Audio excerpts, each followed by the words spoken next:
Welcome everyone to Comics from the Multiverse, episode 400. I am Peter, and joining me as always is Matt. I'm going to be honest, I didn't think it was going to make it past 100. So... We started this show in May of 2016. It's been a while. Just as guy like, hey, we should talk about this because we all love DC Comics and now it's become a thing. 400 things. Yeah, it's just been 8 years, which I guess makes sense because you got 52 episodes a year. Yeah, so it makes sense. It's about 8 years. Plus annuals, but those aren't numbered. So yeah, no. The only reason why it's not a little bit sooner actually is because of that like a couple of months where there was no books because of the pandemic. So we did some like fill-in episodes, but we didn't do numbered episodes. So that's the only. Otherwise, we'd have hit 400 about, I don't know, probably in January or something. About maybe February, I don't know. But yeah, so yeah, it's a reason to celebrate. It's been 400 episodes. We've had ups, we've had downs, we've had the good Batman runs, we've had bad Batman runs. We've had Josh Williamson. I mean, this is the first time, like, if you trace our origins to Rebirth, that was the first time people really knew the name Josh Williamson. And little did we know, it would not become a name that we instantly love.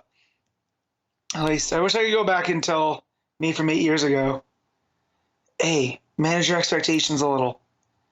Yeah, it's funny though, because you don't. I think when we started the show, that like as much as you expect and hope it will go for however, you don't necessarily think, oh, we'll be here in 8 years still doing this, and here we are. So, like, I am nothing if not committed to things. Yes, not to your sanity, depending on your sleep schedule, but committed to other things. No, I fail in many other ways, but commitment is not something I've struggled with.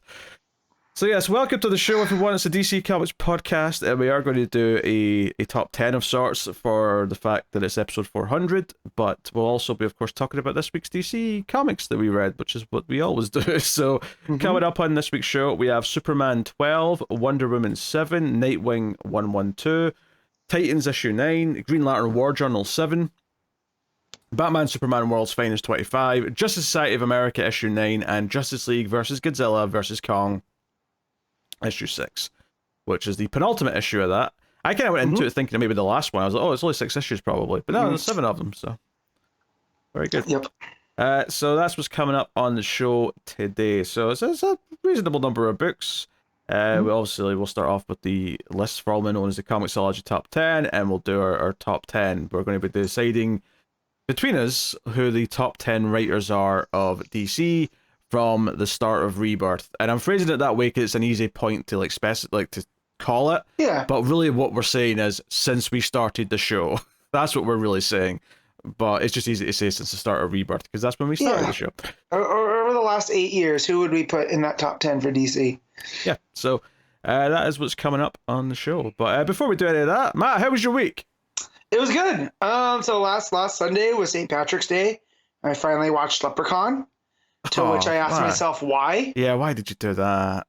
It's not even like fun bad like some of the slasher movies that I love. No. You know, it's just bad. Is this one of the ones that Tim actually likes?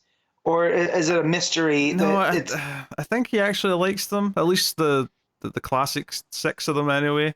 Classic 6. Well, there's like a couple of modern sort of attempts at rebooting it. One made by WWE Studios of all things. Yeah, with Hornswoggle as the Leprechaun. Which I don't know why they cast him in that and then told everyone, hey, go see Hornswoggle as the new Leprechaun. Because he's in like so much makeup and prosthetics, you can't actually tell it's him. Yeah. It was real bad. It was one that Ash, when we were done, she goes, all right, so what are we watching now to make up for that? You owe me. I was like, fair. I didn't know it was that bad. You should have turned. You should have turned to her serious face and said Leprechaun 2. Yeah. Well, even I couldn't say that with a straight face because there's no way. Look, I will say 2 and 3 are a little better than 1. Yeah. But like they're not good. Like, they would just make that clear. it felt like they were trying to do something that no one was skilled enough to do. So then they just were, like there's a lot of character stuff in there. The guy that, eats the coin and stuff. There's a lot of problematic 90s stuff in there. And then Aniston's there, but she doesn't have final girl energy. She's just kind of there. She's got a look in her eye that says she knows she's already been cast in Friends, but it's not started shooting yet. So she's just slumming it in this crappy little horror movie until she can go and do that. So in better news, last night I went and saw Late Night with the Devil.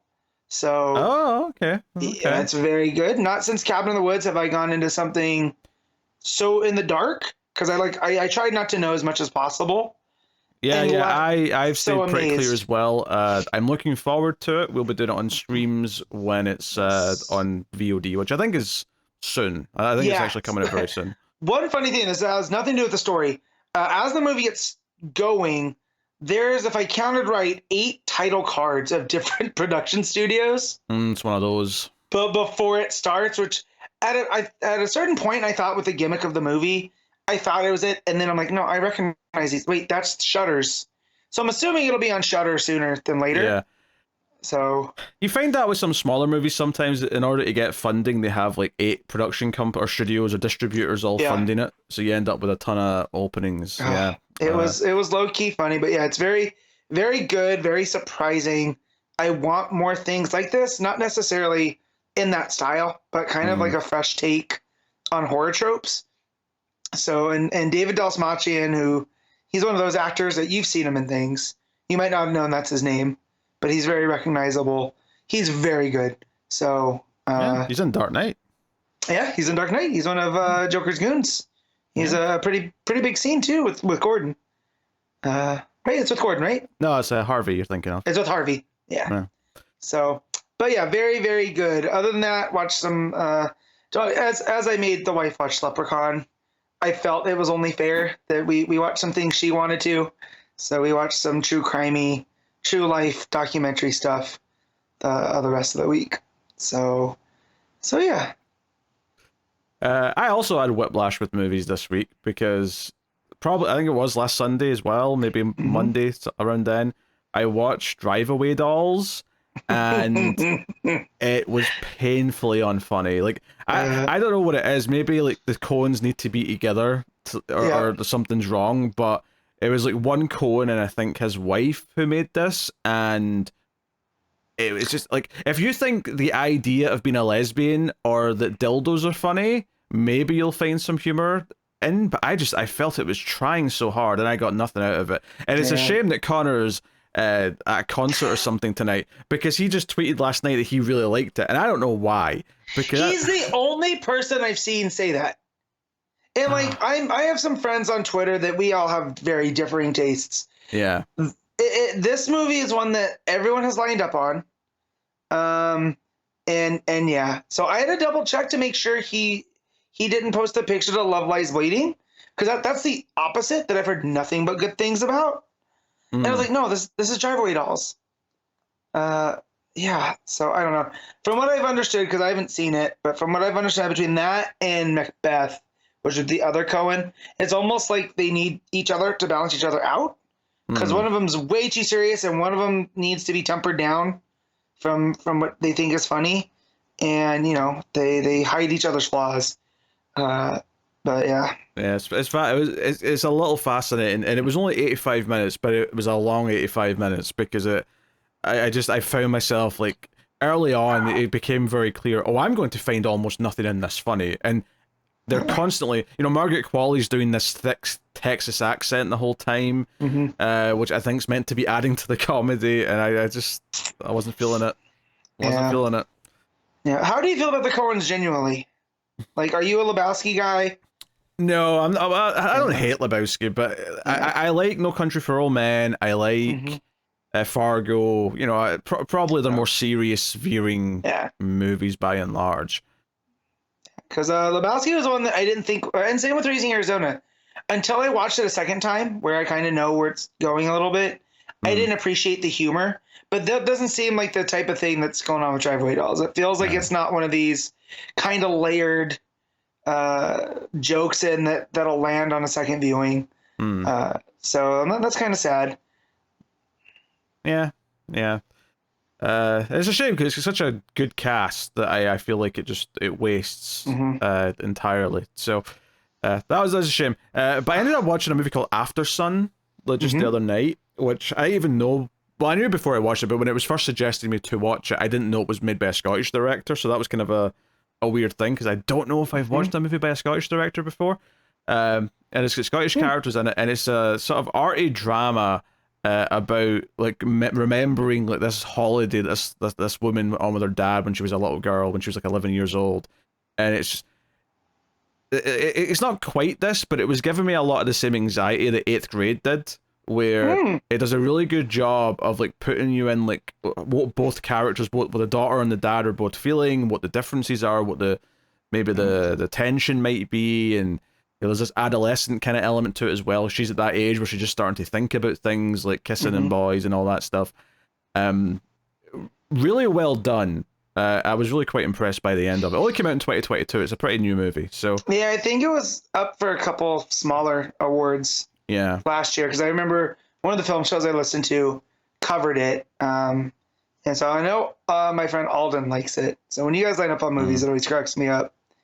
Because you guys are very, very vastly different. So I might have to give this a watch. If it gets a seal from both of you, then there's some common ground there.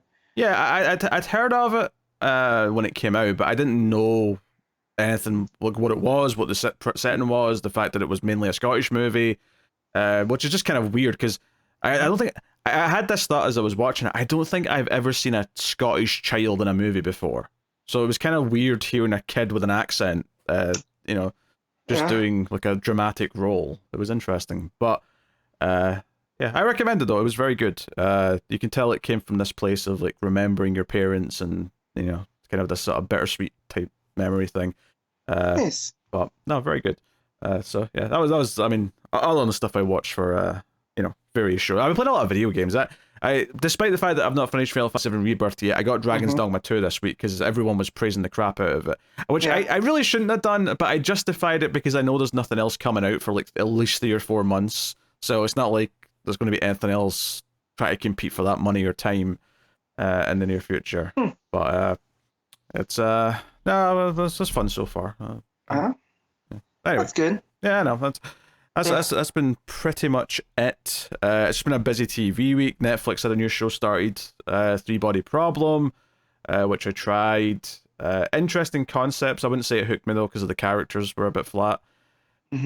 But just a busy week. I thought you'd watched what was the one with Adam Sandler, The Astronaut? Oh, Spaceman. Spaceman. One of the ladies at work watched it and was like, I wish I had known it was going to be bad. I was like, you could have asked. I could have let you know what one of my friends thinks. So I thought that was funny. Yeah, there's like 3 other movies that it's kind of trying to be that you could just watch any of those and have a much happier time. Yeah, but I was like, that's very funny. Yeah, she's an older lady, so she just saw Sandler. She saw Space, and she thought, huh. And then she's like, I couldn't shut it off though because it was that.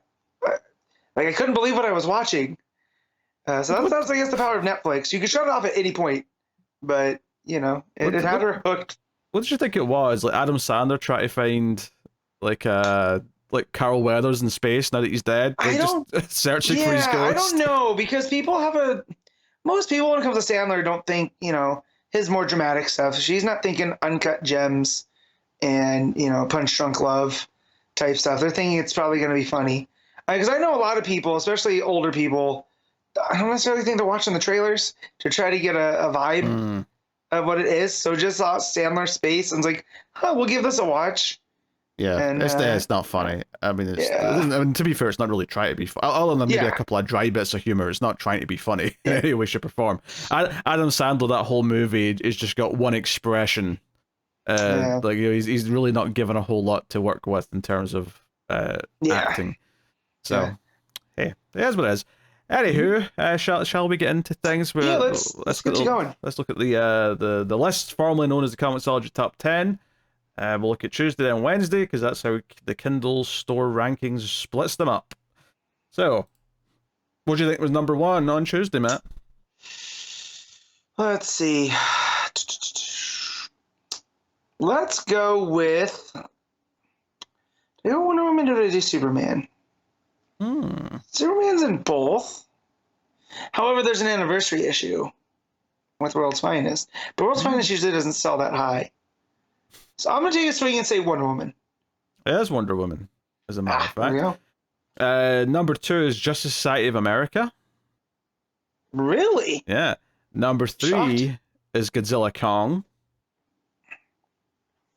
Not surprising. That seems surprising to me. That's good. I mean, it's weird to feel like that's the highest it's been, and it's the second to last issue. So The movie's coming out soon. Maybe our people are Yeah. just. Maybe people have bought all the past issues and Yeah. they're just buying this one now. Yeah. Number 4 is Nightwing. Number 5 is Superman. Number 6 is Titans. 7 is World's Finest. 8 is Green Lantern War Journal. 9 is Batman 89. And 10 is John Constantine Hellblazer. It's just nice to see that DC had enough single issues out to actually fill out a top 10 this week. Yeah. And there's still Catwoman left over. And that is a book.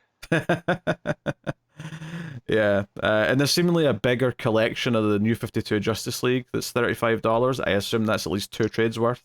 Yeah. Just based on the price. So, yeah, that's Tuesday. I mean, the order's a little surprising. I think Wonder Woman normally does well. Superman usually does well.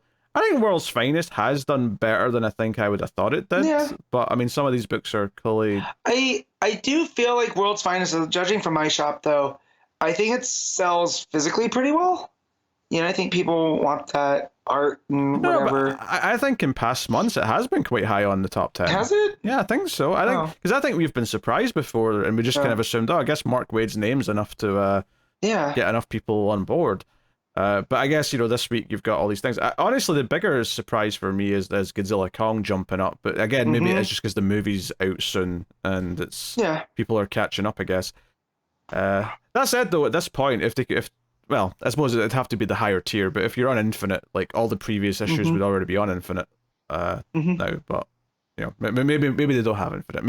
Maybe buying, if they only care about that one comic, then just buying the 5 issues is better than buying a year of Infinite. So, all right, Wednesday, Matt, you got a guess? Yeah, I'm gonna guess X-Men Forever #1. That is correct. I'll be honest, see, when I look at that cover, I'm like, why is there a Green Lantern on the cover? Yeah. That's what it looks like to me. I immediately go, why has the Phoenix taken over Green Lantern? That's what it looks like, because she's got like a green top and like is that like a headband? I mean, she's upside down, so it's hard to tell. Yeah, I don't know if they're goggles or a headband. Let's see. It is a headband. Headband, okay. And yeah, but the black leggings on top of it. Very, very Lantern-esque. Do you know what it looks like, actually, on just a small thumbnail? It looks like she's got like Bret Hart shades on, but they're green, but she's put them up to her head, like, the way you move them up. Yeah. Yep, that's why I thought maybe they might be goggles. All right. That thickness to them. Number 2 is Resurrection of Magneto. Good to know. Number 3 is Invincible Iron Man. 4 is Cobra Commander. So yeah, that G.I. Joe like line of books, image or whatever it is doing well. Number 5 is Web of Spider-Man issue 1. It's an $8 thing. Yeah. Is this a new series or just like a special one-shot type thing? I'm gonna click on it and let's find out. Prime to be. It's a one-shot. Okay. They're laying out some of, so it's almost like one of those preview ones that you would get at Free Comic Book Day. But this is yeah. Yeah, there's those 3 or 4 or 5 writers, 6 writers listed. So, all right, very nice. 6 is Fantastic Four. 7 is Scarlet Witch and Quicksilver. 8 is Vengeance of Moon Knight. 9 is G.I. Joe, Real American Hero. And 10 is Star Wars Thrawn Alliances. That's a stupid title. Thrawn's just a stupid word, honestly. I think Star Wars gets away with making up a lot of weird names that are fine and sort of like catch on. I think Thrawn sounds bad. It just feels weird to say. I think when you use the title Admiral Thrawn, I think it works a little bit better. It's like Tarkin. I feel the same way when they use this full title of Grand Moff, even though that sounds dumb. But Grand Moff Tarkin seems like it's almost like a fantasy title. Does it work with a first name? Jeffrey Thorne. Yeah. No, that's Thorne. I said Thorne, not Thrawn. See, that's what's the problem, is it sounds too much like Thorne. Well, which is funny that also the guy that originally created Thrawn, if I know, is Timothy Zahn. So Zahn and Thrawn is just, a little bit too close for me to keep them straight. Because then I want to start calling Thrawn Zahn. Yeah. Thrawn went to his prom. Yeah. While we're speaking of Star Wars, it has officially crossed the line for me of I just don't care. I'm like, look, I'm still gonna watch things that I'm interested in. I do not care about the online discussion anymore. It's gotten so bad. I'm annoyed by both sides of it. Because like for the side that I feel like I'm allied with, stop feeding the people that are just trying to get attention. And then the other people, it's like, I'm sorry, Star Wars is not for you, but like, if you hate it so much, you're no longer a fan. So why do you care? Like, I'm annoyed, and it's not fun. And I'm just gonna be in my bubble over here watching Solo again because I enjoy that movie a whole lot. Masochist. Yes. Yeah, I'm not a masochist. It's fun. It's Star Wars. It's the most Star Wars that's ever Star Wars. Well, what more apt thing could I say than, yes, let the hate flow through you. Yeah, right? But it's not so much hate. It's just like, I was talking to a friend at work who, he's younger. He came up with the prequels, but he just likes Star Wars, and he's in the same boat as me. He's like, man, it makes it hard to like it. Like, just watch the things, read the things. Not everything's a slight. You mentioned younger coming up with the prequels. Mm-hmm. I've been seeing this growing sentiment that the prequels are better appreciated now. And can I just say to everyone who feels that way, what the hell are you talking about? Those movies are trash. They were always trash. Yep. And they're not suddenly better because you have some nostalgia for them. Because you were young I was young when they came out. I was 10 when Phantom Menace came out. It's still a piece of shit.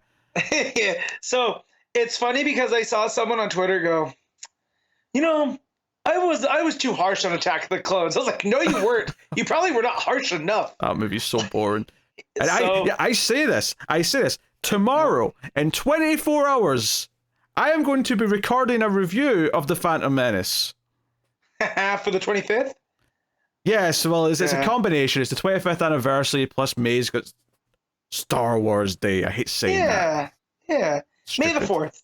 Yeah. May the 4th. That's another thing. I like the fact that May the 4th originally started just as like this little fun thing amongst the fan community. Like, you use that day, watch Star Wars, take the day off, do whatever.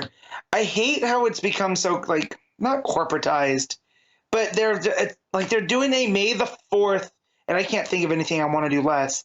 Skywalker Saga marathon at the theater we went to see Late Night with the Devil last night. Like, I could do that at home. I don't, I gotta pay to watch the first 3 again. Well, I don't know. I like Revenge of the Sith a little bit, and it's more my speed. But yeah, it's very frustrating. Yeah. Plus this is something that so many things now have days. Like, and I joke that I like Alien Day because it's 426.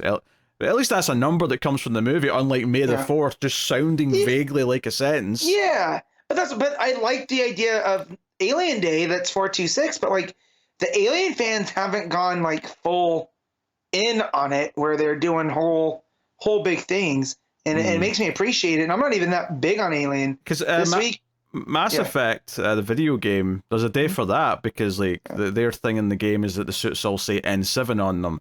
So November 7th has become Mass Effect Day, which is fine, but it's actually become this corporate thing where now people expect them to announce something on November 7th. And they've done it a couple of times where they've put out like a new trailer, a new screenshot or something. Yeah.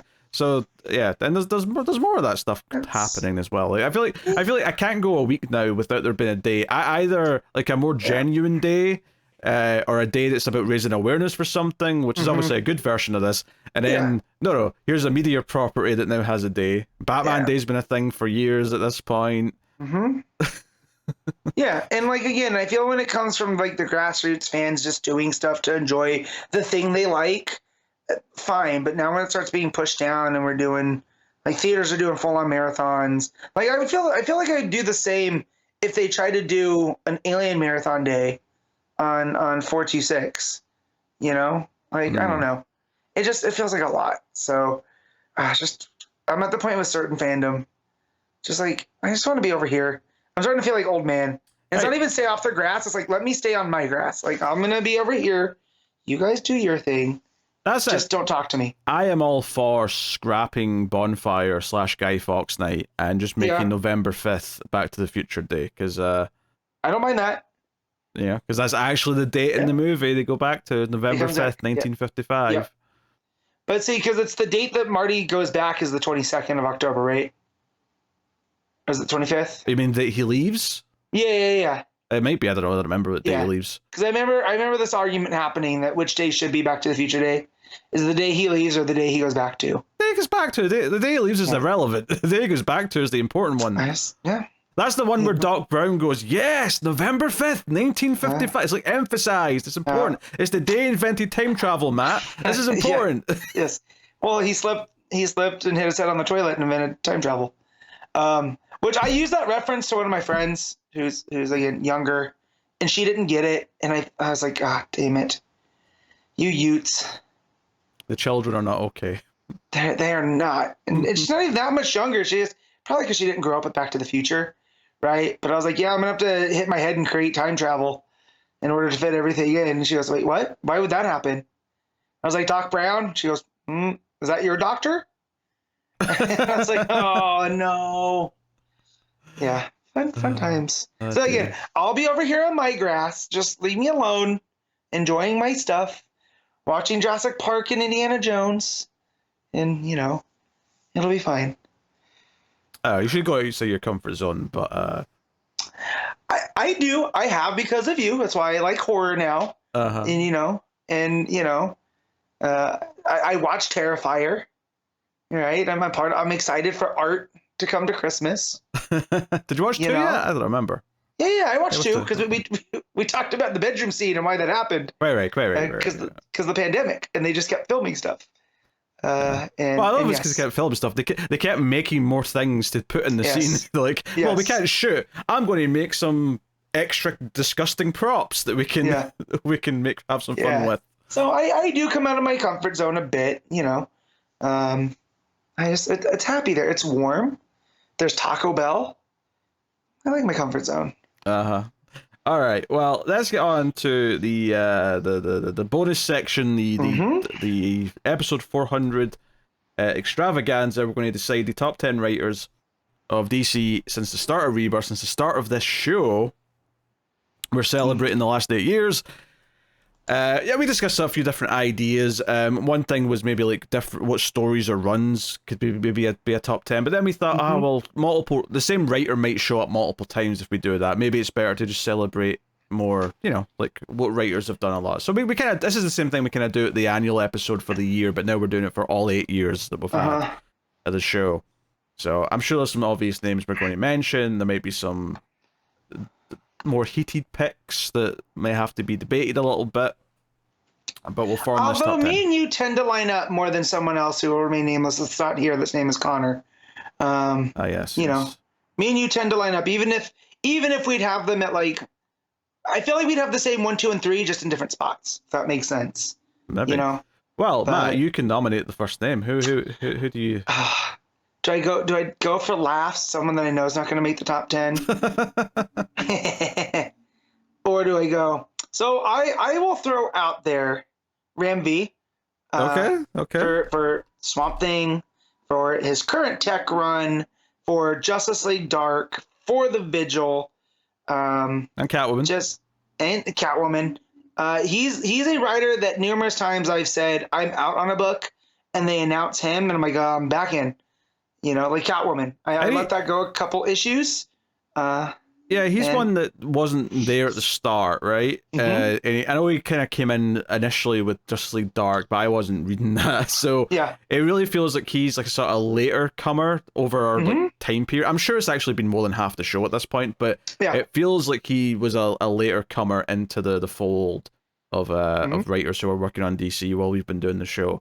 But he's been one of the more positive finds and discoveries since we have started the show, because when we started the show we'd never heard of him, He was a complete new face. I didn't know if he was Ram the Fifth or Ram V, right? Like, so, but yeah, just his whole take on ideas of ideas and bringing those to life. There's a very Morrison-esque quality, but while also remaining really digestible. It's not too out there and spacey. So, but I mean, it's an instant checkout now. Like I picked up last week when I went to the shop, I ended up with more independence than I did DC books physically. And one of those was a new Ram V book that I had no idea what it's about, but the shop put it in my file for me, you know, because they know that I like him so much. Yeah, no, he's an obvious first pick. Let's get some of the other obvious ones out of the way. Tom Taylor's name is going to come up at some point. The patron saint of Comics from the Multiverse. This is the thing. He was doing Marvel stuff when this show started, and I know he'd been doing Injustice, but that was kind of like separate from everything, so we hadn't looked at that. Yeah. And I'd hoped that he'd come to DC because I was like, he's all new X-Men or whatever. Yeah, all new Wolverine. All new Wolverine. Sorry, yeah. Yeah. And you know, Gabby was a great character. He was doing a little bit of X-Men Red. Like there was just Marvel stuff that I really liked reading. I think Friendly Neighborhood Spider-Man was the thing I was reading. Yeah. That's the last time I read Spider-Man was when Tom Taylor was writing him. So. But then he finally sort of started to sprinkle over with stuff like Deceased and then his Suicide Squad, and then obviously his Nightwing has been, you know, one of the all-time runs since we've started the show. And he's had some stuff that's not been as amazing, but still really solid, like Dark Knights of Steel or, you know, obviously Batman the Detective. Yeah, that was sort of lowered down in his estimation. But Titans is shaping up quite nicely. Obviously, that's quite early on still, but you know, there's a wide breadth of material there, and some of it's been some of the stuff that we've had the most fun talking about. He's really good at getting to the emotion of the characters and just making you feel things while you're reading the comics. He clearly really loves the characters and knows how to play with them. And when he's even doing an Elseworld, he knows how to break your heart by having them die in certain ways. So, I mean, the what was it? The tree lobsters in DC's, what was that? The Unkillables. That whole segment of making us care about these, I would say B and C list or tier characters. He has a way of, I don't want to say manipulating because that sounds bad, but he has a way of playing with emotions and building these characters up that they're characters. I've said it before. I won't speak for you, but like Jason Todd's a character I don't particularly care for, but in Tom Taylor's hands, he made me care for him in Deceased. So that's the power of that writing. Yeah. Nominate another one, Matt. All right, I'll go chalk again here. Another obvious, and I'll say Tom King. The other Tom. Yeah. Yep. Who's currently written some of my favorite stuff since I've been reading comics. Stuff like Human Target. It's so funny because he's been here since the start of Rebirth, and a lot of that early Batman run was really good, right? Yep. But what cemented him, even after the whole Heroes in Crisis debacle, is all of these other books that he's done. Mr. Miracle, Human Target, Strange Adventures, Rorschach, like all this stuff. Danger Street, Supergirl, Women of Tomorrow. Yeah. Like, these are some of the best things we've talked about on the show. Like, they were always exciting to talk about. There was always so much to dive into. And I am loving his Wonder Woman run. Like, you know, the story he's telling in there. He's also got some deal with the devil to always have some of the best artists. And then, admittedly, I say that in the week that he's working with Guillem March, but more on that when we get to the books. But by and large, he is getting some of the best artists currently working to do his books, which is only helping his case. And even then, I've not even mentioned the Penguin or Killing Time or, you know, some of these other things. So even though he's got a few negatives, like, you know, the back chunk of his Batman run, or even Batman Catwoman was a bit murky. The story that will remain nameless. Yeah, like... Yeah. Even with all those, he has so many good stories, and some of the best stories we've read on the show in his favor that it's hard to deny that he's fighting for one of these top spots. His Superman Digital First book, I always forget what it's called, but I read it during the pandemic. And it was something that I didn't particularly enjoy, because it was almost like the not Trials of Superman, but it's Superman going across the galaxy to help a girl with cancer. However, despite not fully enjoying it, is a story I think about a lot, just because it showed how much of a grasp he had on Superman after primarily only reading like his Batman or his smaller characters. And he brought that kind of outside the box thinking to my favorite character. And even though, again, I didn't enjoy the full way the story went and everything, there was a lot of good Superman content in there. And that just shows that even if it's a story that I don't particularly enjoy, there's still merit to it. Yeah. So other names to throw out here.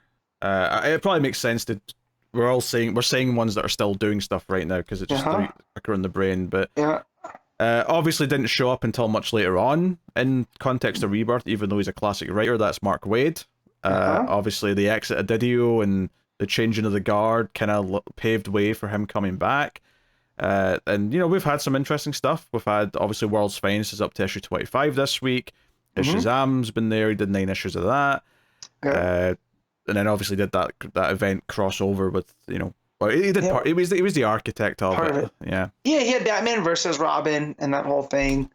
And yeah, he did the Lazarus Planet, like, lead-in stuff, even though that event as a whole wasn't on him. But yeah, it's just he's Mark Waid, right? He has an understanding of like certain versions of these characters, and he can adapt them to modern sensibilities. So like something like Shazam, which can come off as hokey, he really adapts the kind of cheesiness to making it very endearing in 2024, well 2023, 2024, in a way that we hadn't gotten up to that point. Like for the last couple of years, the primary person on Shazam was Geoff Johns, and we were getting his very pointed way of doing things. So when Waid comes in and kind of does the same stuff, but in a different way, it shows how, you know, his mentality when it comes to DC characters. And I feel like it was something that was missing from DC for a little bit. Yeah. Another suggestion, Matt? I'm going to go with Mariko Tamaki, who's someone that's not working on something as of the moment. But since Rebirth, like we have first and foremost Supergirl being super. Yeah, right? It's that and a Detective Comics run that are the two main things. Yep. So those are both very, very enjoyable. And it's a name that I also get excited when I see it's attached to things, right? Oh, Tamaki's working on a new this, or Tamaki's working on a new this or that for DC. And it's a good time. Yeah. I got our big name that we're not said yet is James Tynion the Fourth. Obviously, one of the best things at the start of Rebirth was that Detective Comics run. Yep. Just exceptional stuff. Felt like a great team book. It felt like something that DC had really been missing was the interpersonal relationships. Stint on Batman was pretty solid as well. Not as good as Detective, but yeah, it went longer than he thought because every time you know he thought he was gonna have to wrap up, they were like, "Oh, you can write more," and then it kept going, and we got a lot of fun status quo changes to Batman through time. Yeah, plus obviously not superhero related, but still DC. Nice House in the Lake was a phenomenal read, something that we really enjoyed. You know, digging into and talking about and really going for it. And I wasn't as into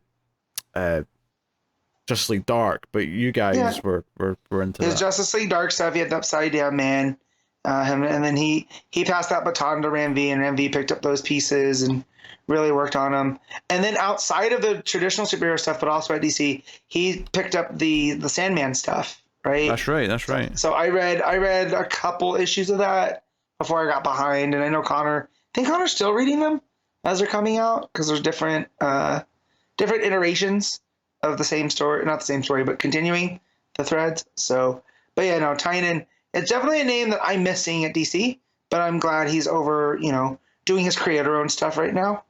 You got another name to throw out, Matt? Let's see. I pulled up a list of some writers that we typically go with. I want to be real funny and say a certain name, but I don't want to waste a spot for right now.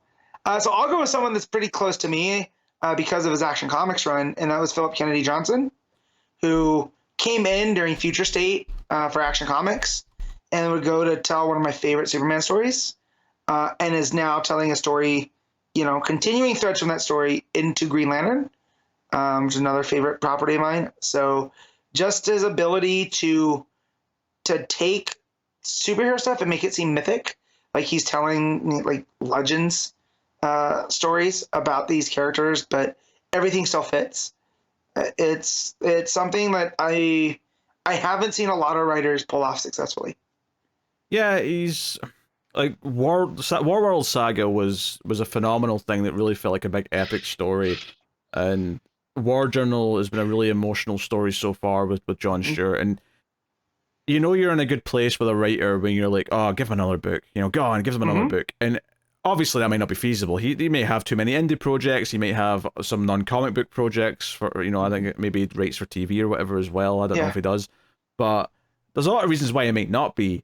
But you're really liking someone's work when you keep saying, oh, go on, give them another book. Why aren't they writing something right now? Yeah. So, yeah. Or being upset when they wrap up a run. Because, his War World run on through Action Comics became, one of the things I look forward to every month. And, and then when he dropped from it and he shifted over to War Journal, I was like, oh, man, now I don't look forward to action like I used to. Yeah. All right, I'm going to throw out someone who's not been on a book for a while, but it was a really big part of early Rebirth, and that is Greg Rucka. Particularly, obviously, the Wonder Woman run, which was about 25 issues, and then, of course, that Lois Lane book as well was pretty solid. But it's really for the Wonder Woman run, because that was a really special thing that kind of, I think, in a lot of ways, was the first Wonder Woman run that I had really got super invested in, because I had tried the New 52 stuff, didn't really feel it, and I'd even tried that again at some point during these last 8 years, and still didn't feel it. I had more fun trying the post-crisis run than I did Perez. New 52. Yeah. And obviously we had some varied results from shorter Wonder Woman runs between his and the current one by King, but I enjoyed Wilson's well enough, and so on, but that one really stuck out, and it was one of the most exciting books at the start of Rebirth. It was almost like part of the reason why it was so nice to have a great Wonder Woman book again, was because it was like, oh, this is making me feel at the start of Rebirth again, to be this excited for it. Yep. So yeah, Rucka's an obvious pick, I think, for me. You got another name to throw out, Matt? Yeah, along similar lines, I'm going to go with one of my favorite writers of all time, and that's Geoff Johns, right? Doomsday Clock kind of reset things up. I think this is a contentious pick, and I think this is one that we're going to debate on, kind of. And it's not to say that I'm against him making this 10, but I think he's a lot murkier on this list and era than previous time periods. So mainly it's for Doomsday Clock, right? Because Doomsday Clock introduced the metaverse, and it had the Dr. Manhattan threads, and it was kind of what it felt like Rebirth was building to from the start. Yeah, I mean, obviously he wrote the Rebirth one shot, and then Doomsday Clock are by far why his name would be met. And now I'm enjoying just Society of America. Yes. Yeah. But the other things he's done, your Three Jokers and your and did he do anything else? He did Stargirl, right? Which that was a fine little mini. I enjoyed Stargirl. But that wouldn't, that's not something I'd be given awards for necessarily. No. But again, just he hasn't done a lot of DC, and Doomsday Clock was plagued by delays. I think if he makes this list, it'll be purely for Doomsday Clock, and because how special that felt to talk about.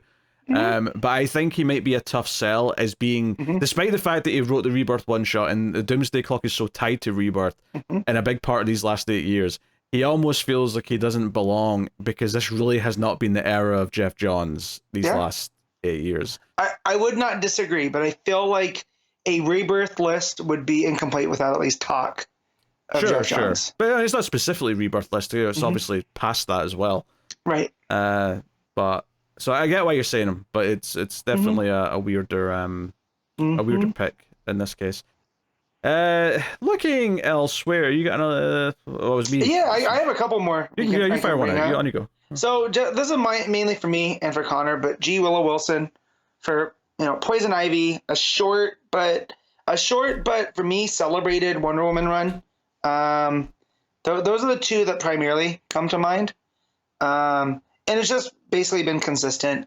The Poison Ivy's been one of my, I wouldn't say favorite, but it is a book I do look forward to reading since it's come out, and especially with the amount of ups and downs that character had, for Wilson to come in and streamline everything the way that she has. I appreciate that. And then that Wonder Woman run, I felt like was one that was cut too soon. I was really enjoying the threads that she was playing with. And then, it went away. And I think that was Conrad and Clunan that picked up those pieces, and then they had a much longer run. But yeah. Yeah, that sounds right. I liked her Wonder Woman run. Obviously, I've not read Poison Ivy. I wasn't as into that, but yeah. So maybe a tougher sell for me. Looking kind of at other names. I think another name that sticks out from the start of Rebirth to me, for one book in particular, is Ben Percy, and that is for Green Arrow, of course, which went 50 issues. It was again one of those exciting returns to form for a character. At that time, both for Ollie and Dinah, and to an extent the rest of the characters in it, but mainly those two, and just having them feeling like themselves again, kind of thing. And just Percy having fun with where he went with the story. I did like his brief stint on Nightwing that felt like it was supposed to keep going, but got cut short because they wanted to do Rick Grayson. God, DDO. The issue of that one I remember in particular was. It was that motorcycle race with Silencer, right? That was his last issue, I think. That was the very that the very last issue? Yeah.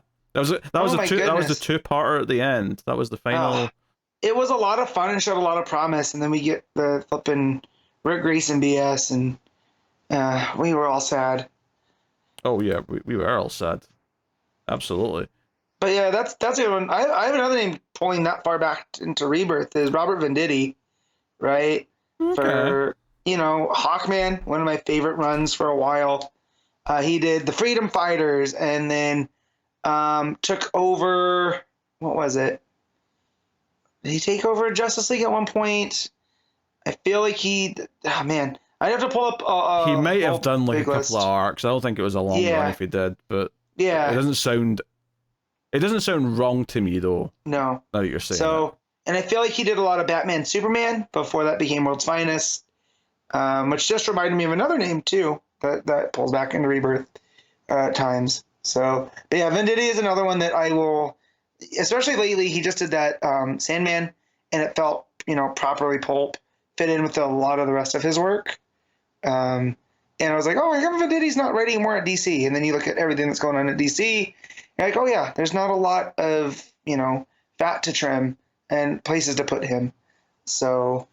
There's that. But yeah, if you don't have another one, I can drop one more. I'll go on, fire one in. And on that is Jean Luen Yang for New Superman, for the Terrifics. I think he did some Batman, Superman stuff. Just that New Superman run was a whole lot of fun. And then seeing Keenan pop up here and there. He also did Monkey King. That was another book that, I feel has gotten forgotten about. Then you dropped in the last year or so. No, I finished it all. You finished it? Okay. I got behind, but then I made up for that. But yeah. But yeah, Yang was real strong coming out.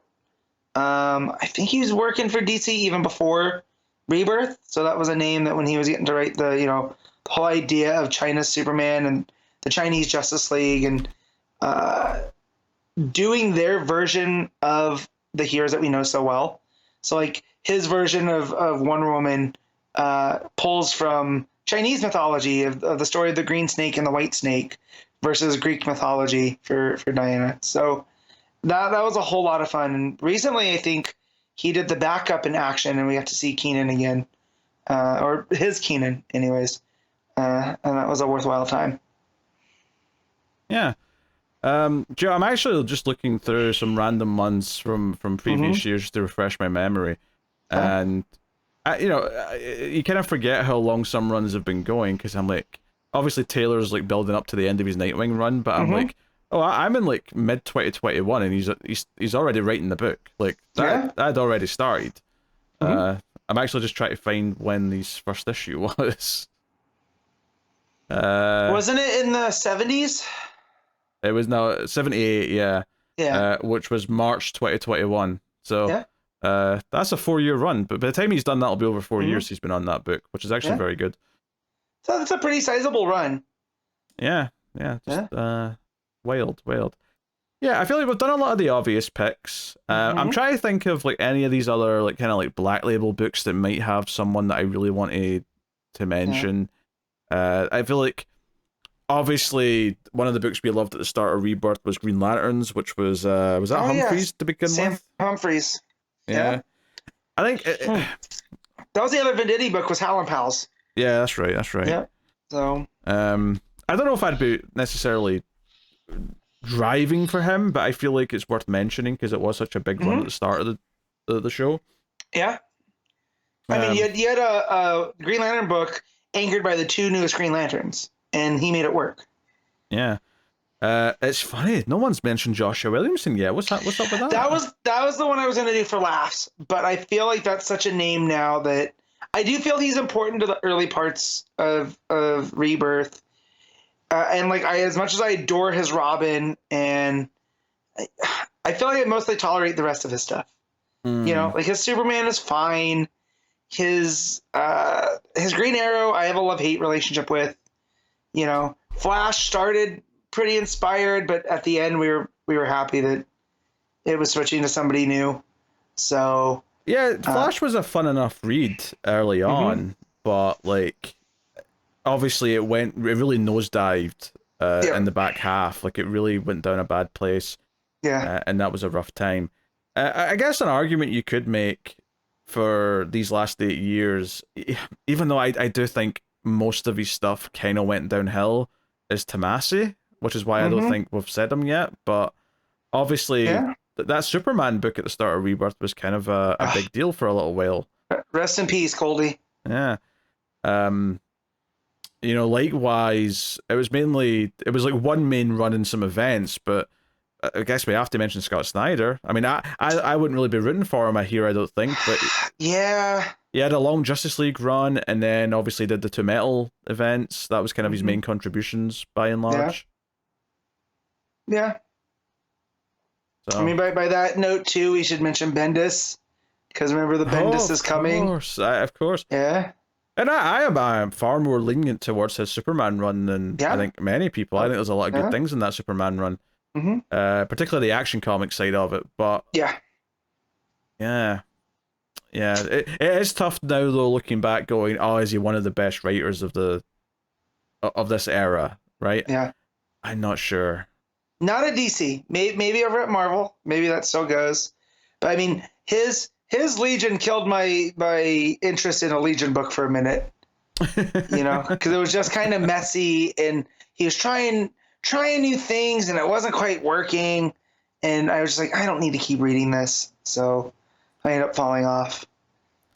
Yeah, it's only really one run, but Kelly Sue for Aquaman. Yeah, that was a good one. I feel that that's a sample size thing though, because she did Historia as well, but neither of us read that. I know Connor was a big fan of it. So when you talk about the Black Label stuff, but yeah, small sample size for Kelly Sue. It's the same kind of thing with even Dan Abnett, who of course we actually ended up really digging his Aquaman at the start of the Rebirth. I mean, not right at the start. We kind of caught up with it a little bit later, but you know, that really sticks out. Yeah, I feel like we are probably reaching sort of the apex here of like what we're going to be able to find, I think. Yeah. I mean, just shouts to Jeremy Adams too for a very enjoyable Flash run and what seemingly to be an even better Green Lantern run, if all goes to plan. But he's still very fresh. Like, I don't think he'd hit my top 10. I think if the last 8 years we were doing this after his Green Lantern run's finished, and however long that might be, I think there'd be an argument for him, assuming the quality keeps up. Because his Flash run was solid and fun, but I wouldn't say that gets him onto a top 10 writers list. But I think Green Lantern's on its path to getting him on that list. It just maybe isn't quite enough yet to do that. So, Yeah, okay. No one wants to say Zdarsky. It's funny because I pulled up this Reddit and it was from last year or 2 years ago. People wanting to know like the best writers at DC and a lot of the names that we've already mentioned, but Zdarsky keeps coming up, and I just want to go, you sweet summer children. You have no idea what's coming in the next 2 years. Yeah, rough time. All right, nothing's sticking out. Obviously, there's great miniseries or great like short arcs or runs, but in terms of like names that contributed to big runs or multiple big books, we're probably got most of them now. I'm sure the audience is screaming a name that we've not thought of that we should be thinking of, but I can't think of another one off the top of my head. No, I mean, I was trying to think of some more like low-key ones that we liked at the time, but nothing's coming up like, off the top of my head. For example, I really liked a couple of the Joe Hill books from the horror line, but that doesn't feel like, oh, that's emblematic of like the big DC Comics writers of the last 8 years kind of thing. Yeah. So, I think one run's enough if the run is good enough to get them on here. But I mean, what happened to Hell House too? You got to ask. Like, I felt like that was selling pretty well, and so for all of those books to, I mean, there was only one Wave 2 book, and that was it. Yeah, and that was Refrigerator Full of Heads off of Basket Full of Heads. So, yeah, I mean, that's kind of a shame. Those were fun books. But I didn't immediately think of them either. So when you brought them up, I was like, oh, yeah. He wrote quite a few of those. Yeah. I really liked the first chunk of Batgirl by Hope Larson, but obviously that was relatively quite short versus a lot of the longer runs that we've been getting. I think that might be us. I think now we're just going to whittle down and sort. So we've got 15 names here, although a couple of them seem like they're obvious cuts, but I mean, we'll just start trying to sort them, I guess, and we'll maybe see who's like making those last couple of spots once we've sorted the rest. It feels like to me that the Toms and Ram V are probably fighting for up top. That's what it feels like. And that's what I meant by I feel like my 1, 2, and 3 are your 1, 2, and 3, just in different orders. Yeah. So if this were back in the day of the Facebook group lists, I feel like it would be log jammed with those 3 in some order, and you'd have to do some of the ranking works, like you used to. So if it's up to me, I think it goes King Taylor V. But that's probably recency bias because I'm enjoying a lot of the current Tom King stuff. I mean, I don't think it is recency, but I mean, you say that, but Mr. Miracle's from like 2017. Like, and Rorschach's probably that and Human Target are 2 of my favorite things he's ever written, and those are both. Rorschach was like 2021 to 2022. I mean, that's a couple of years now. Like, I think King's number 1. I think all those books that we talked about. I think Mr. Miracle, Strange Adventures, Rorschach, Human Target, Danger Street, Supergirl, Luna Tomorrow, the absolute insane list of like high quality, easy to recommend like books that he's done are unreal. Their future, like here's a book. Here, you want to know about these characters? Here, read this book, and you can and it's an easy digestible piece. Like Human Targets, I think almost over 12 issues as well, right? Yeah. That's 12 issues, yeah. Yeah. So I was gonna say Human Target's broken up kind of in those two chunks, But I mean, but I mean, you say that, but eventually it'll just be a deluxe hardcover, and that's the version that'll exist. Like all of these being split into 2 paperbacks is all like time limited. Like eventually it'll just be big hardcovers of the whole things. Many of them already have that, in fact. I mean, I think it's kind, and I think it's quite a turnaround as well, because I think if you'd asked us as he was finishing his Batman run and doing Heroes in Crisis, like I don't think we would have said he's at the top of the mountain. But all this time later, and the fact that he's even doing a good ongoing book right now as well, on top of all these special kind of 12 issue like maxi series, I think he's number one. I don't think anyone else. It's outside of his DC work too. His writing got me to at least pick up the first issue of that Love Everlasting. Right, he was doing a romance comic, and I was like, "That's Tom King. I might as well check it out." So that's the power that his name carries at this point. Yeah. So okay, King's number one. I mean, we seem to agree on that. There we go. We can, and I know it's going to drive Connor nuts. So Connor, I would also agree that he's number one. Yes. And knowing that it would upset Connor is what fills me with joy. And I do think Tom Taylor is number two. Just for the sheer volume of enjoyable books, not just Nightwing, but Titans. I like his Elseworldy stuff a whole lot as well. Oh, for sure. Suicide Squad. But I think it's important, though. It's not just a list of good books, because there's a lot of them. I think Nightwing is like one of my favorite runs of a comic book ever. And I think the way he handles those characters is really special. And I would hold that up there, which is why I think he does shoot to number two. I think Ram-V, is probably number three. I think the one maybe argument would be someone from further back, like a Rucka, right? Someone who did like a really special run that was really special at the time. Because I think with Ram-V, there maybe is a little bit of a risk of the recency bias kind of. Whereas King and Taylor, I feel like we've been praising them consistently for years. Ram-V has had like 2 really good years, and like Swamp Thing was phenomenal. Really digging his detective, and like I assume I'm going to like whatever he does next. Vigil was really solid as well. Yeah. I guess the question becomes: do we then say is another really important run maybe outpace that a little bit for number 3? I think so too, because I want to see what other he's kind of played in one section of DC. Whereas I feel like King and Taylor have both spread their wings a little bit more, right? And worked across the board. Oh, sure. So, but I'm not arguing that it should be higher than either of those two. I'm saying... Oh, no. But I'm just saying in comparison to, right? He's still, like you said, 2 solid years. Who knows what the future is going to look like for him? Well, yeah, but the question I'm asking, though, is that enough to get over someone else? Like, I'm saying, should Rucka be higher for how special and important that Wonder Woman run was?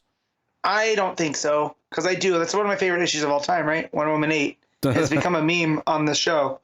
However, for Lois and for that Wonder Woman, I'm trying to think. Nothing else comes to mind, right? Those are both very sad. I know he worked on other things, but I can't think. It's not about listing a bigger list of titles. That's the debate we're having. What I mean. If I can't think of something else... But you don't have to think of something else. That's not what the question is. The question is one really important run more important than someone who has 2 or 3 good runs or books? I mean, look, I would, if we're comparing that, I also enjoyed Justice League Dark, which you didn't, right? Mm-hmm. Right. So I would put Ram-V over Rucka, as much as I like Rucka, but from Rebirth to now, I don't think about that Wonder Woman outside of 8 that often, and in fact, his lowest book too, not that I forgot about it, up until we were reading, we brought it up the other week. I was like, oh yeah, that was a book. They had the Mike Perkins art, and it introduced us to Mike Perkins. So I guess for that makes it important. But in the grand scheme of things, for me, I tend to I don't know. I feel like I associate the Ram-V work more with Rebirth than the Rucka stuff, like from 2016 to now, Okay, what about James Tynion above Ram-V? Yeah, now that's a bigger push, because that detective run, he worked with V on Justice League Dark, plus Nice House on the Lake. Right? Because to me, in a lot of ways, like when I think of the start of Rebirth and I think of the books that were really special out of that first crop, it was Tech, it was Wonder Woman, and it was Green Arrow. There was some other good stuff, don't get me wrong, but those were the ones that felt like they were really firing in all cylinders. And while I don't think like I'm not mentioning Percy here because I don't think Percy quite has the weight to go above Ram V. I think there's an argument for Tynion because not only was Detective such like one of the quintessential books at the start of Rebirth, and it was a great run that had a nice, beefy length. But then you do have his other stuff after that. You do have a pretty solid Batman run, and you do have Nice House in the Lake, which almost in a way is kind of important in the sense that it kind of also represents part of what DC has done in the last several years by shifting to having these black label books that are doing very different things from the mainline DC stuff. Yeah, they were like, hey, you're going to go do creator-owned stuff. Why don't you do creator-owned stuff for us? Why don't you have this line over here? It almost felt like what Wildstorm kind of was back in the day. It was like a sandbox for these guys to try new things. But going back to his Batman and Detective run, he became kind of a central figure for DC, right? Like a lot of the stuff that was happening, he was driving events through Batman. It was. I mean, if you think of, because there was always that time back in like the Architects days of like thinking of the four main writers that are kind of driving the overall like push or whatever's going on. Like there was definitely a couple of years there where Tynion was one of those people. It was like Tynion, Snyder, arguably, because he was doing the events, and then I don't know who else. I'd have to go back and think about what else was going out then. But like he was definitely one of those names, and I mean, unfortunately, right now one of them is Williamson. But we also have seemingly Taylor and Waid pushing a lot of the overall. And King kind of is now because of Wonder Woman. Yeah. I would have separated King for a long time though because he was doing only black label stuff. He was only doing his stuff. But between Penguin and Wonder Woman, it feels like he is actually driving because other books are referencing what's going on in the Amazon's stuff right now, kind of thing. Yeah. There's even a second book that's tying into it. Yeah. No, you're right. But yeah, I would definitely put Tynion over V at that point. Okay, all right. Well, I'll move Tynion up. Tynion can be third place. I feel like that's not going to be challenged, I don't think, unless you make a compelling argument for someone. No. Which probably puts Ram V at 4. I don't know if anyone else will challenge V. I was making somewhat of an argument for Rucka. And it's not necessarily that I think that he definitely should be above V. It was more just if I was going to make an argument for someone else there, that's who it would probably be. I do think Rucka should probably be either next or soon, though, on this list. Yeah, I would put Rucka's stuff over. I'm trying to think of some of the other names that we have on there. Like Venditti, I would put him over Venditti, even though they were both around the same era. I think Rucka goes above a lot of these other names that are left. I mean, the only one, and it's just, again, comedy's sake, though, I feel like Williamson's done so much more at DC since then.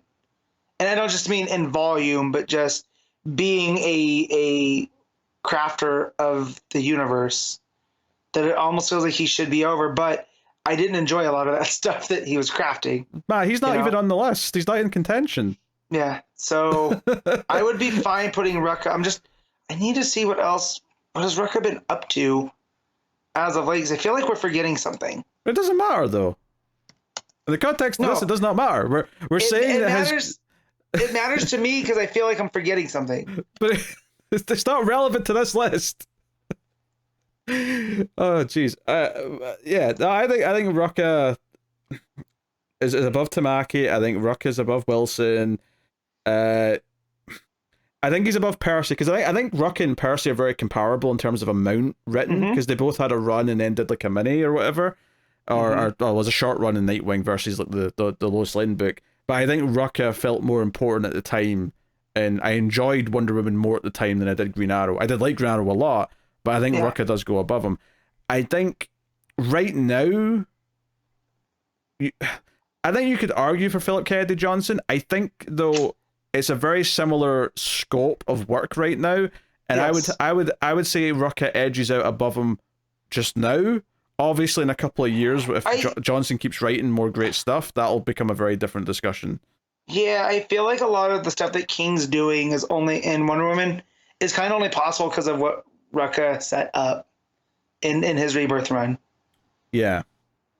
So that's pretty foundational, so it's hard to argue against foundation versus, and I love Philip Kennedy Johnson, but he's still working he's still going through stuff. He could one day overtake Rucka, but I don't think yet. So looking through this, and for the record, when we say overtake Rucka, all we really mean here is in context of DC work. Obviously, Rucka has a great library of other things that are phenomenal. Well, and then that goes even before, because that's my thing. When I think of Rucka, I'm thinking of Gotham Central and No Man's Land and like stuff way back in DC time. You know, his Batwoman stuff. Yeah, we were just talking from May 2016 to today. That's what we're talking about. So I would say as well that Percy though is probably I think it's a real debate between Percy and Johnson, because I think Warworld Saga and Percy's Green Arrow both feel like really important runs in the last 8 years, and neither of them have a ton after that. Obviously Johnson might end up with a lot more because he's currently still writing. That's it. I enjoyed Warworld Saga way more than the Green Arrow, and I like the Green Arrow. I think I agree with that. So I think I agree that Percy goes below Johnson. Yeah. All right. So as it stands, right, this is the top 8, right? This is what we've kind of figured out so far. Unless one of us makes an argument for someone to really jump up. Yeah. But we got Tom King at number 1, number 2 is Tom Taylor, 3 is James Tynion the 4th, 4 is Ram V, 5 is Mark Waid, 6 is Greg Rucka. Wait, actually, we never talked about Waid. Waid just kind of stayed there. Waid, if we're talking about anybody jumping everybody, I think Waid at 4. Well, no, I don't think so. No, he's still too new. That's too much confirmation bias for me. Yeah, I think I love Shazam, but I think everything else he's done I've enjoyed. He's a nice voice to have, but I think he's towards the bottom of this list. I think he goes under Percy right now. I don't know. I feel like I put him around the same level as Rucka. I would put them around the same. Not yet. Like I think he's the potential to be there, and I think in time he probably will get to there if he gets enough good comics and runs out of him. But yeah, because I am not looking forward to the imp stuff that's upcoming. I think right now, based on what he's done the last couple of years since he came back, I don't think Mark Waid is above Ben Percy. Okay. See, I think I would put him above Percy, but not by much. I mean, we can debate that later, but here's number 1's Tom King, 2 is Tom Taylor, 3 is Tynion, 4 is Ram V, 5 is Greg Rucka, 6 is Philip Kennedy Johnson, 7 Ben Percy, 8 right now Mark Waid. But that's roughly what we're sitting with just now. It's not locked in. We can still mush around. So I think after that, out of the rest of the names there, the ones that are jumping out to me,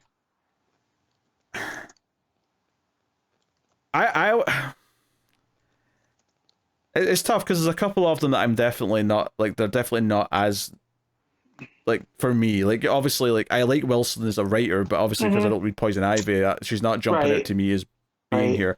And I could make a bigger argument if Connor was here, too, because, if Connor was here, you might argue him on there if he was. I mean, we've got Tamaki still. I certainly would be fine with Tamaki sneaking on to one of these last 2 spots. Yeah, I mean, just enough for that tech run. Tech and being super. Being super. I really like both of those. Yeah. So, I'd be happy with her sneaking on there. This is maybe also where you say, okay, does Johns get on the list? Is this enough to, like, is him doing Doomsday Clock, and it's basically just Doomsday Clock. Yeah. Does that get him on there? Who else do we have left though? I feel out of the short list here, we've got Sam Humphries, Jean Lin Yang, G. Willow Wilson, Robert Venditti, and Kelly Sue DeConnick are the names that were still on the short list. The only argument I would make is because it's just for Doomsday Clock, but Doomsday Clock is such a big deal. Because I could put Venditti at 10 just because of the early stuff, like that Hawkman. Yeah, I mean, obviously, really you loved Hawkman. I don't care about Venditti, really at all. So it's hard for me to argue Venditti over Johns. But with Johns though, is it that because for a long time he was my favorite writer, right? So is it just that I'm too close to it? But Doomsday Clock was very, like, that is an important book for DC. I think more importantly, it was an important book for us. Like, us talking about it, like, was some of the best discussions we've ever had. And I think for that, maybe it does sneak him on here. As much as, you know, despite everything I said at the start of when we were throwing out names, like, does Johns make it? Now that I've got, like, all the other potential names here, I do think he probably sneaks onto the bottom at least. Maybe number 9 kind of thing. Okay. I mean, well, I would be fine having him at 10 just for the Doomsday Clock stuff. I can even see an argument for putting him over Waid at this point. I don't know, because it feels like because I don't know, Justice Society as of right now, if we're comparing stuff that comes out right now, it doesn't feel like his heart's in the stuff that's coming out now. Probably because it was, 2 years ago when it was charted to come out before all these delays and stuff. But I don't know, it just feels like he's going through the motions, right? Yeah. I feel like Wade's not, I don't know. I think he's Justice Society's better than his Shazam book. I think I feel a bit of that John's magic. I think the only thing that's hurting it is the time between issues. I think if this was coming out at a regular schedule, I think I'd be like even more enthusiastic about it. You might be right too, because I always have to rethink about what happened 3 months ago, the last time I read Justice Society versus his Shazam, which wasn't that strong and just kind of petered out. Yeah, yeah, that said though, if you want to say no, he goes under Waid because Waid didn't do 3 Jokers, then I can accept that as an argument. I mean, out of all the things that Wade's worked on so far since he's come to DC, since Rebirth, there's nothing on there that I don't want to count. Like, I don't want to count 3 Jokers. I mean, the Batman v Robin thing was just whatever. Like, it's not like he's done all gold. It's just that there's not and the Lazarus Planet stuff that he led into felt like a mess, but it felt like he was just trying to, they'd editorial had asked him to do something. He's like, oh, I guess I'll do this, But even then, I wouldn't I still remember that, and I forgot that 3 Jokers really was a thing up until this recent run of Zdarsky. Like, I put it out of my brain so far that I forgot it had ever come out. Which is a shame, because, man, Fabok killed it on the art. I wonder what he's up to now. I think he's over working with John's creator-owned stuff. Sounds feasible, yeah. But, yeah. Okay, so we're saying that he's underweight at the very least. Yes. The other name we're looking at here is Tamaki, who I think is the 10th slot here. Yeah. I think that's fair for the sample size, because I just remember every time we had a Tamaki book, we were pretty high on it. Like, even Connor, who tends to be a lot more, that's what I'm looking for. Yeah, the internet's a lot more mixed on her, but I even she did the follow-up book from Laura and Gabby. It was the I think it was just liked it. I think it was just called X-23, but I like that too. Yeah, I like that a lot as a follow-up to All New Wolverine. And I loved Detective. I loved Being Super. So is Tamaki above Johns? Are we saying that? Yeah, again, for me, Johns is just basically on there for Doomsday Clock at this point. So I would be fine, because looking back, Being Super was very important, and that ran into. I can argue that Doomsday Clock should put Johns up like 2-3 slots above where he is. However, I want to reiterate that I can also see that you then dock points from him for 3 Jokers and other things that were. I know art delays aren't on him too, but a lot of his books seem to get held up in art delays. Are they all art delays though? I feel like, is it not just because he's busy writing TV or something? I don't know. That's the thing. Is like it's Janin art for Justice Society, so I'm wondering if that's why. But yeah, maybe he is busy doing other things. I mean, you say that, but that was they had like a fill-in artist for like a couple issues, and it was still delayed heavily. So I do think it is probably Johns at this point. It's usually not the writer, but I think in this case it probably is.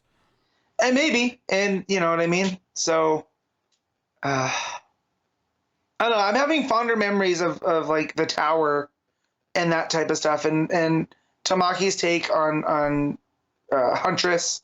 I like that a whole lot. Yeah. So I would put that over. I would have her over Johns at this point. Okay, so currently then we have number 10 Geoff Johns, 9 Mariko Tamaki, 8 Mark Waid, 7 Ben Percy, 6 Philip Kennedy Johnson, 5 Greg Rucka, 4 Ram V, 3 James Tynion IV, 2 Tom Taylor, and 1 Tom King. I'm feeling pretty good about that. Yeah.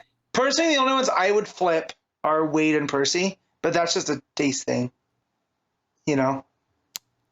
Because now you're talking beginning of Rebirth versus closer to the end, or closer to now, to our 400th issue. I think Percy's Green Arrow run is better than any run that Wade's had yet since he came back. So I'm going to stick up for Percy here. That's fair. That's fair, because I look back and it is. I'm looking at it right now. I have it up on the DC list, and remember looking at that Faria art, Matt, and I do enjoying. I remember the big floating city that gets blown up. And lots of fun stuff. And I think Waid is a great writer, and I could absolutely see him surpassing a couple of names on this list if he gets a chance to do some really cool big stories. But as of right now, based on what they've done in this time period at DC, I would say Percy just ekes out above Waid. Also, he apparently worked on Teen Titans as well when we weren't really reading the book, I think. Or were we? We tried it. I read the first arc of that at least. Yeah, the first arc, but I'm looking at like 13 through 17 he wrote too, and I totally spaced on that. So now I'm starting to feel better that, what were these about? Yeah, he was on Teen Titans for a minute. I forgot about that, and I think we liked that early stuff. It was alright. That was Damien's team with Ace, and they were up against Roz. I remember that stuff now, and I like that. So yeah, I would feel comfortable putting Percy over Waid upon this revelation. Feels weird that his Teen Titans run that you forgot is the one that pushes you over, but okay. Well, that's because it's already done, so I can look back on that, versus Waid still has a whole bunch of stuff, so there's promise there, you know. But again, I'm not that stoked for this Imp stuff that's coming up, so who knows? Maybe the bloom's off the rose with Waid. I mean, you say that, but his Shazam literally just wrapped up, and we really loved that. So he's still got it in him. It's just a case of look what he's doing. All right, so yeah, top 10 writers for the last 8 years at DC, according to us. Number 10, Geoff Johns. Number 9, Mariko Tamaki. 8, Mark Waid. 7, Ben Percy. 6, Philip Kennedy Johnson. 6, Greg Rucka. 4, Ram V. 3, James Tynion. I'm just laughing because I'm realizing that the V and the 4 look like they're connected. And then 2, Tom Taylor, and 1, Tom King. So that is the top 10, which took about an hour. I did not think it was going to take that long. Yeah. So we are going. We had some good discussion though. I feel. So we're going to get into the books for this week. So let's get into it, shall we? Superman, issue 12, legacy number 855. Joshua Williamson writing with David Baldeón on the art. So, Lex is out in the suit. Superman's being a scientist. They basically switch roles. So, Lex is the one flying around doing stuff, and Superman's the one playing scientist because the kryptonite mist that's outside will just kill him. So even and I like that Clark puts on a coat. He does, right, yes. To be a scientist. He does.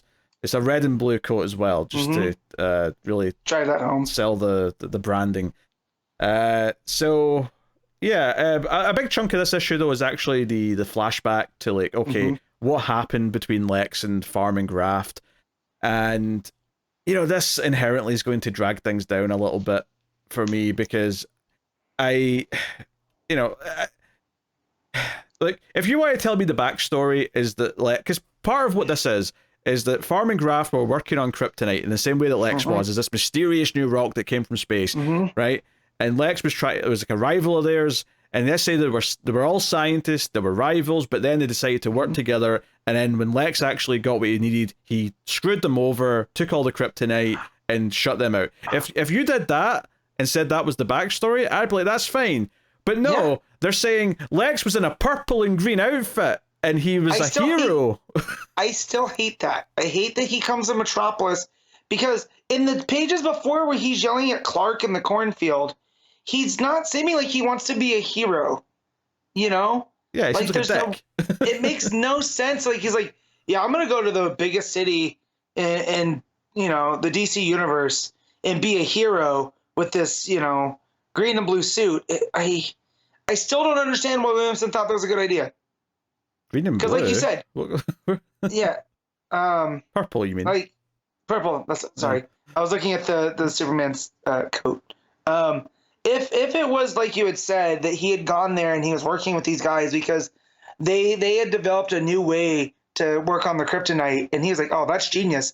I'm gonna take it." That's Lex. Yeah, that's fine. Yeah, there's nothing wrong with that. But all of this here, with all of that, I don't want to look, because we harped on this a lot when they first did these flashbacks where he was in this outfit and he was trying to be a hero before Superman existed. It makes Superman's existence less special if people were already the idea that Lex only even has a color scheme and tries making outfits because he's basically trying to measure his dick against Superman and he can't let it go that Superman might be better than him. That's what makes Lex Lex. I think if he's already wearing purple and green and trying to be grandiose in how he's doing things, it feels like Superman had not that much impact on him because he was already like that. Yeah. So I think that's one of the reasons why I don't like this. Rivalry with Superman feel less special.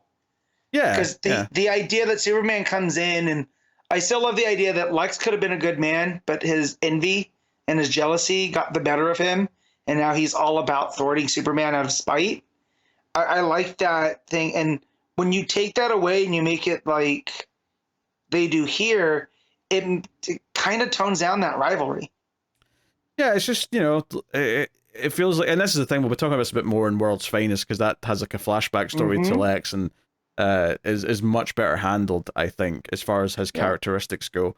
But just Lex is an idea, much like Joker, funnily enough, is that some of what Lex is only because the existence of the hero that he's tied to, right? Some of who Lex is because Superman exists. He's more envious, he's more petty, he's more, basically emasculated. That's how he feels. If you want to just boil it down to some level of toxic masculinity, that's kind of what it is. He can't just live with the fact that someone else is more impressive and sees his entire existence as a threat to him, which also ties into the ideas of xenophobia and all these things that Lex kind of embodies as a character. If you the idea that he calls Superman the alien in other stories. He won't even dignify him as his own person. If you read Superman Birthright, such a big part of that is Lex trying to just ruin Superman's image to the public before it's even had a chance to grow into anything. He tries to paint him in this light, and a big part of the plot of that story is that Superman kind of fights through it,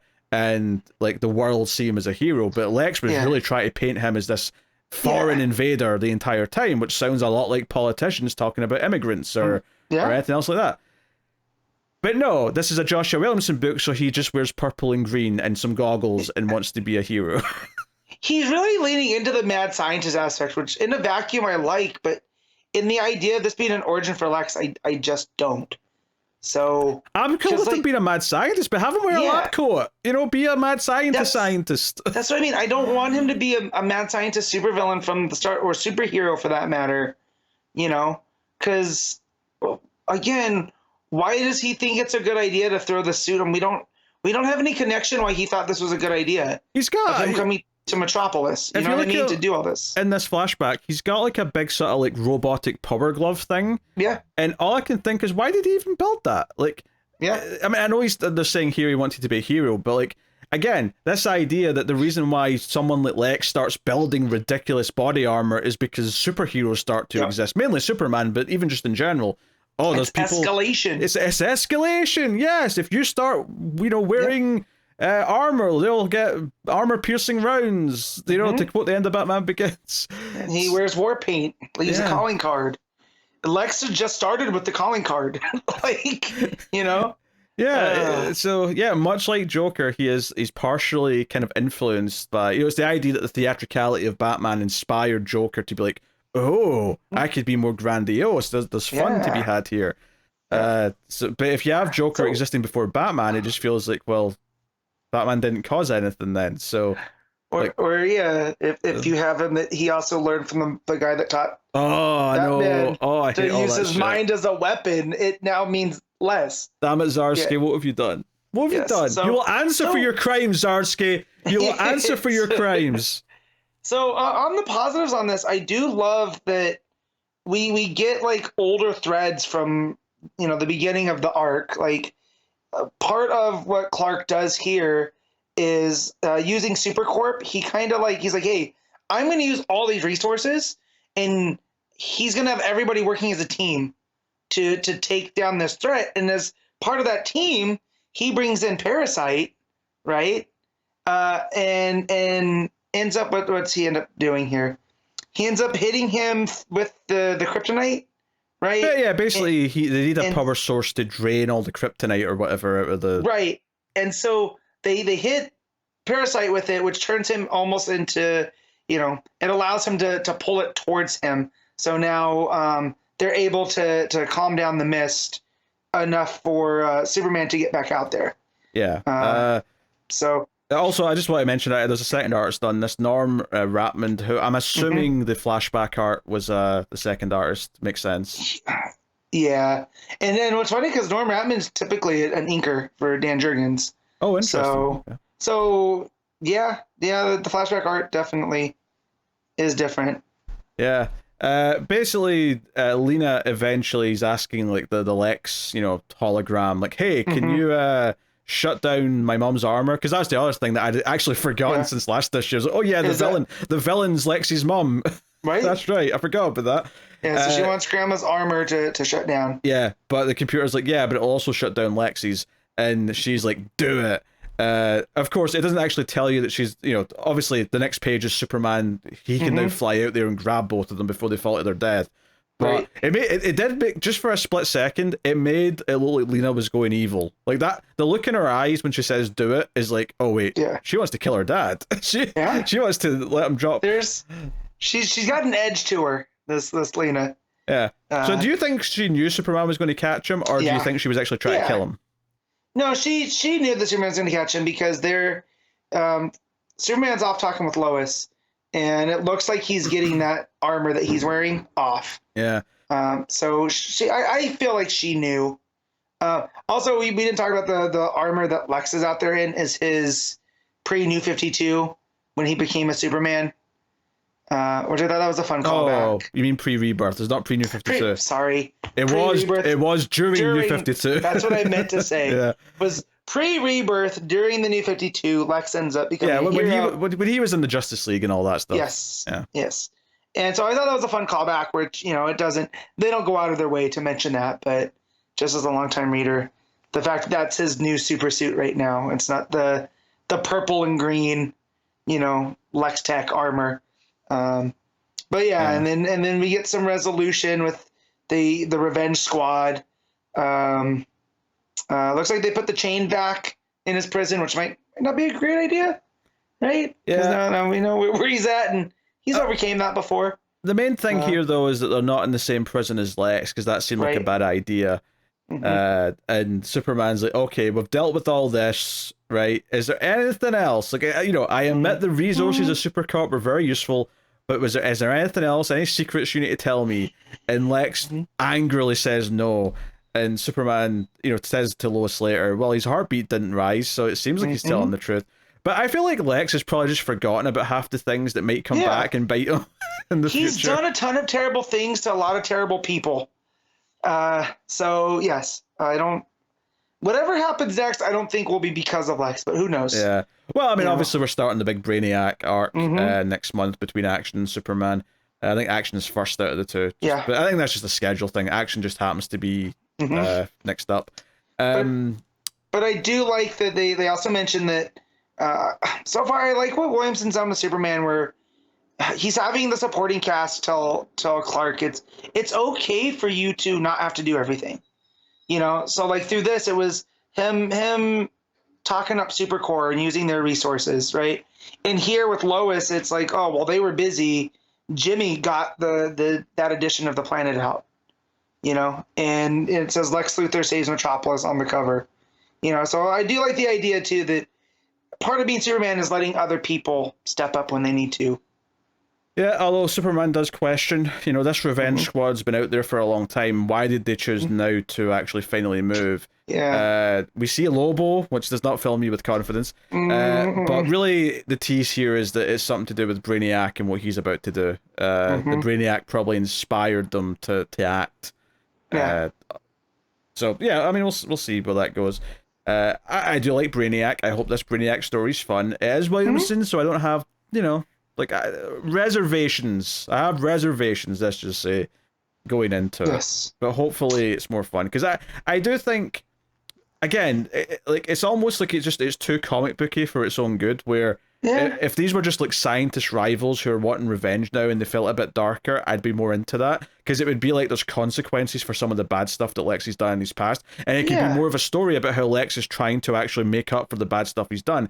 But because they're so comic booky and because they're drawn like these scraggly enemies and they're like monologuing and all that, it feels too lighthearted to have any weight of like, oh, this is the dark things of Lex's past coming back to bite him.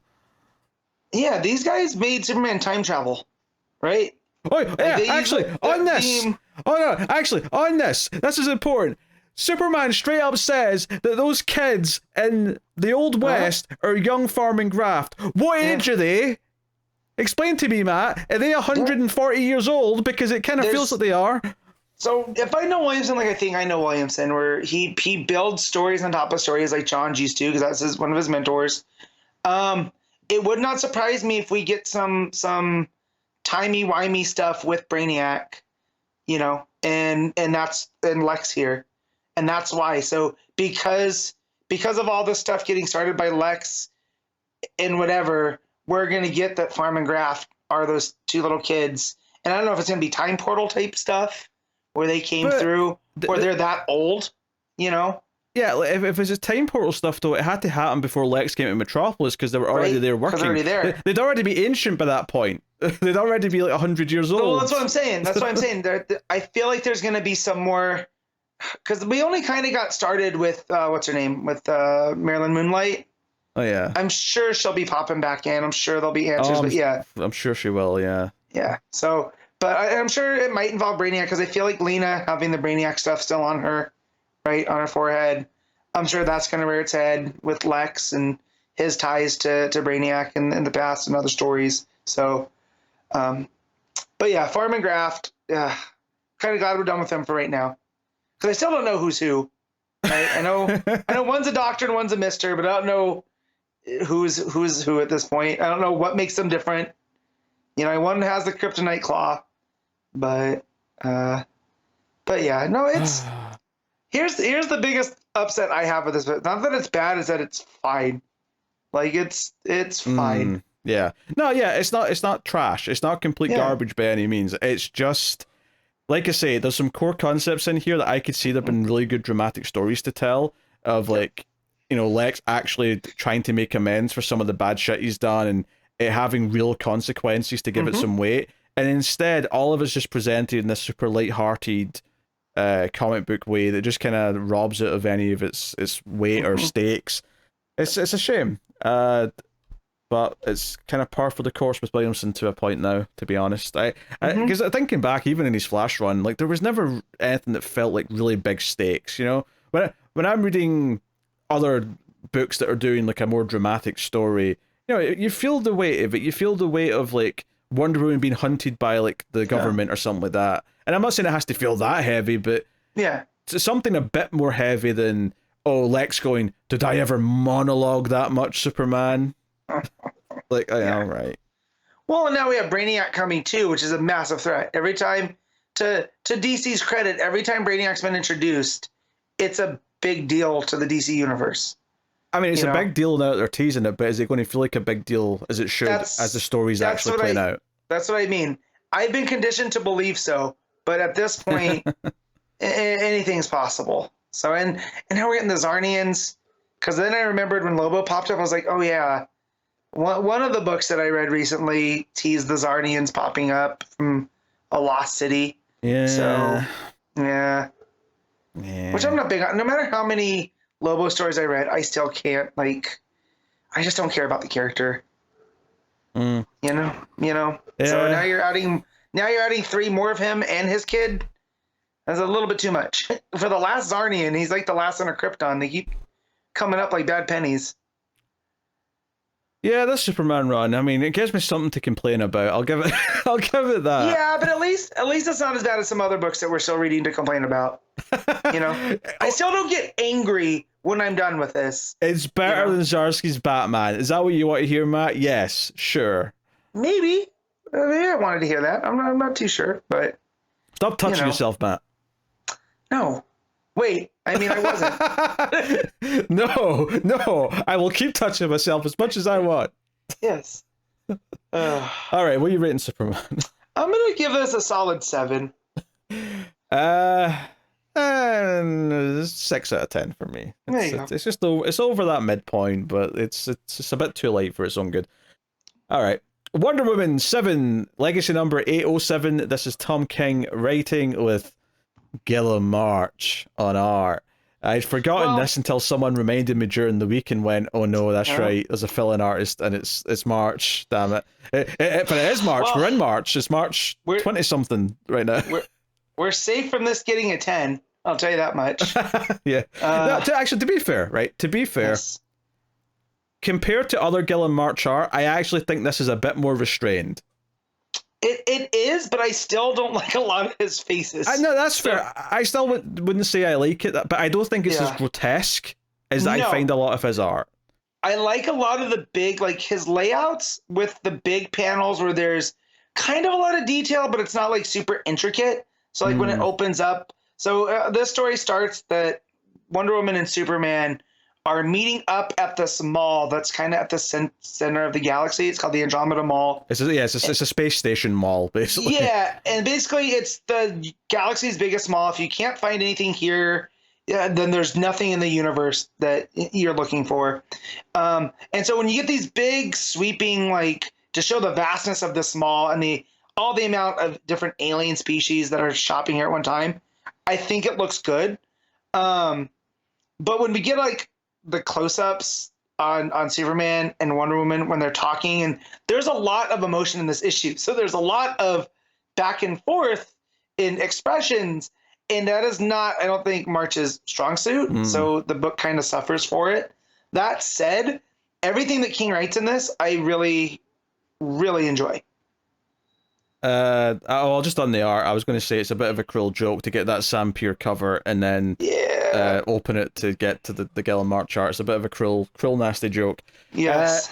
I'm mixed on this issue. I like the concept of it, and I think there's some nice moments that come out of it, particularly the idea that, the whole concept of this is that Superman and Wonder Woman are trying to buy a birthday gift for Batman, which is a little bit silly, but, that's why it's a fill-in story. But it does eventually kind of become clear that it's tied in, or at least it's set in the time period that everything else is going on in, because as they're talking about Batman, at a certain point, Wonder Woman realizes that Superman's actually talking about her, not, asking for help with all this, stuff going on with the government and how Amazons are being hunted. And I think those little moments, I really like the idea of them coming out and it's like Superman saying, hey, you can ask for help with all this. And she's like, no, this is an Amazon problem. I like that. I think a lot of the other stuff in this issue feels a bit forced to me. I think there's some jokes that kind of work, and there's some jokes that I think just feel like, okay, you're going a bit too far. It's a bit too cute. It's a bit too far. You don't like the Superman dad jokes? I don't mind some of the Superman dad jokes. The problem for me is other jokes where they're trying to think of a gift, and Superman and I think this is out of character. Either if he's being serious or if he's just joking, I think either way it's out of character. Where Superman says, hey, how about we get him like a time travel thing so he can go back and visit his parents before they die? And I'm like, I'm sorry. In no way, shape, or form do I believe Superman would even joke about that. Never mind actually suggest it. That said, he recovers as they're trying to think of stuff, and he drinks down his soda. And I was like, well, I know what Batman's favorite thing is. And it's in this cup, and it's just ice. And I had a chuckle. Sure. But I think some of the bigger jokes they go for, because even the way that she says that's a bad idea or whatever, or he'll just keep moaning or moping about his parents. I'm like, this doesn't feel right that they're saying, oh, he mopes about his parents too much. I get that you're poking fun at all the Batman tropes, and it makes sense for some of those things to come out in these other characters, but some of them feel too, no. If you actually knew this person, you wouldn't be cracking that. You make fun of the Bat stuff. You'd make fun of the fact that he broods all the time. Sure, but that's all fine. Not his parents, but it's a little bit too flippant from both of them. Yeah. That are two characters that I feel should know better. Yeah, I mean the small details I like. I like that Diana just gets like a straight black coffee, but Superman gets this ridiculous milkshake with like pink cream on top. Yep. Because the way that it makes you think too, I think it's gonna go by gender roles, and the lady's gonna get the fluffy pink drink, and whatever. And then Superman sits down, and the milkshake's in front of him, and he goes, "I try to get you the strongest coffee they have," So I did like that. On a more serious note, there's a section where they're comparing themselves to one another and how they see each other, and I think that's the Tom King stuff that I really like, where they do make a perfect triangle, and that Clark's like, yeah, me and Bruce see you as a certain way, but I know that Bruce sees me and you in a different way. Well, to be more specific, what he's basically saying is that to one of them, the other two seem alike, because to Batman, say, he sees both Wonder Woman and Superman as being like sort of goody two shoes, like all about the truth and justice. Whereas Wonder Woman sees Superman and Batman as both these people who were broken as children, who are like too stubborn in their own way about what they do. Right. And then Superman sees Wonder Woman and Batman as being both like kind of stern and like warriors. You can sort of see how each of them see the other two as having a lot in common with each other, kind of thing. Yeah, and it makes that triangle, right? And then you wonder about Trinity, where it's like she is kind of that character that's, in her association with their sons, she is kind of all three of them wrapped into one. She is the legacy of the Trinity. And they can't be by an accident because of how much that he's written about Trinity. So, but yeah. Other than that, it's filled with I don't want to call it fluff, because there's a lot of little small moments I like the small moments, but there is definitely there's a joke here that's okay, where this big alien dude's like trying to buy kryptonite from this place, because again, this mall has everything. And he's arguing like, just give me and the guy's like, oh, would you like it gift wrapped? That'll cost you extra. That said, though, there's also like a lot of running jokes where it feels like Tom King's just complaining about everyday life that he doesn't like. Everything about the valet parking joke, where Wonder Woman needs to get her ticket validated. That all just felt like I don't know, like just Tom King's had an experience recently that he wants to get off his chest. I don't know what the lead time on these books are. This felt like it was written during the Christmas shopping season, and he had to go to the mall, and he was just writing things that were irritating him at the mall.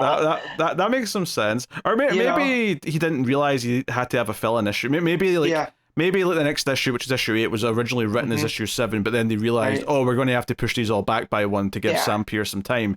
Maybe this was a bit more hastily written, which is why it's maybe not up to the standard that we're typically accustomed to. I would buy that. On that, but I do like where it goes, where they decide that they realize that one of the things that Bruce would appreciate the most is the way I took it was their friendship and their bonding over looking for something for Bruce, right? So they go into a photo booth and they get a picture taken that says "Happy Birthday," And that's going to be their gift, because like, what do you get the man that has everything, And so it's kind of this. And they crushed on a diamond just to be safe. And then so they get the pictures out, and Clark's still like, I don't know if this is enough. Maybe we'll crush a coal into a diamond, and then he can do that, and he can use that. It'll be a little special gift. So I like that they leave that for him. And it ties back to an idea they had earlier. We're like, technically he's not a billionaire anymore. He lost the mansion. Maybe we could crush down a bunch of rocks into diamonds, and he could get all that back. It's like, he doesn't like charity. That would be too much. Yes. So they give him the photo and the diamond at the end, and we see that Bruce gives the diamond to the orphanage to. And all I could think was, I bet that woman that runs the orphanage is like, that's mine now. That's not going to these rats. I've done enough for these kids. The next time we see her, she has this beautiful diamond necklace. So, and it also ends with Clark and Diana basically having this conversation where she's like, I don't want to ask you for help, but I'm going to. And it's kind of a mystery, right, of what she asks him. Also, we glossed over the whole thing where they go to the movies, which is Basically, just yeah. a pun for a stupid joke, which is it says Batman fights Superman in 5D, and you're like, Yeah. what's 5D? And then the joke is that it's imps because they're from the fifth dimension. It's just Mixapitalic. Yeah. And that was a funny bit of Mixapitalic arguing with himself on how Superman would defeat him by making him say his name backwards. Yeah, You know? but those because that was like 3 pages, and all I could think Yeah. was this is just padding because Yep. there's not enough in Fluff. the issue. Yeah, Yep. yeah, it definitely. So you know what? It is a fill-in issue. There's fun moments to be had, but there's also some stuff that felt really out of character to me, and I don't know. You know, it kind of felt like he was trying to recreate that Day issue and a little bit. You know, back in that Superman Batman stuff, and I feel like this was trying to recreate that. And there is some heart to it, but too much of it just feels a little bit too cute and forced, I think, for me, for it to really, really land. And obviously, Guillem Archie's art doesn't, you know. But that's the thing. I don't think if he was doing these next regular issue as planned, I don't think we'd be doing this story. I think this only exists because he realized he needed to have a fill-in. Yeah, because it says it takes place before Batman's birthday, but after issue 4 or 5. Issue 5, it said, yeah. Issue 5, yeah. So, you know, before she goes off to recruit the Wonder Girls to keep them out of it, right? That was that issue? That was issue 5. It must have been, because that was the end of the issue where they revealed they were all going to ignore her and help her anyway. Because in issue 6 was that awesome, you know, she takes on the gauntlet. Yeah, there was one after that, certainly. So, yeah, that had to have been after that. But yeah. Yeah, so yeah, definitely more of a mixed bag of an issue. There's things to like in there, but that's about it. Also, Superman goes and gets pedicures because this place has like firepower enough to like cut his nails, I guess. Yes, because usually he bites them, but Pa told him that was a bad habit, so he has to go here. Which, if you've never got a pedicure, it feels great. I'll tell you that much. Again, it feels like. It feels like if you had one of these cute jokes, you can get away with it, but it's like an issue of these cute jokes, and it felt a bit, you know, iffy. I just feel like this is Tom King telling us he's a pedicure boy, and he likes to go to the mall to get his feet rubbed, you know. So, which I don't blame him. Yeah. So it's just a shame though, because this has obviously been a book for the last several months that's been just unanimous praise from us and just gushing about how great the art is and how good the storytelling is. This issue is, you know, it is what it is. It's a fill-in issue. It's just a shame we have to wait for another month to get a proper issue out of it. But hey, it is what it is. All right, that's Wonder Woman. What are you rating them at? I'm at 7.5.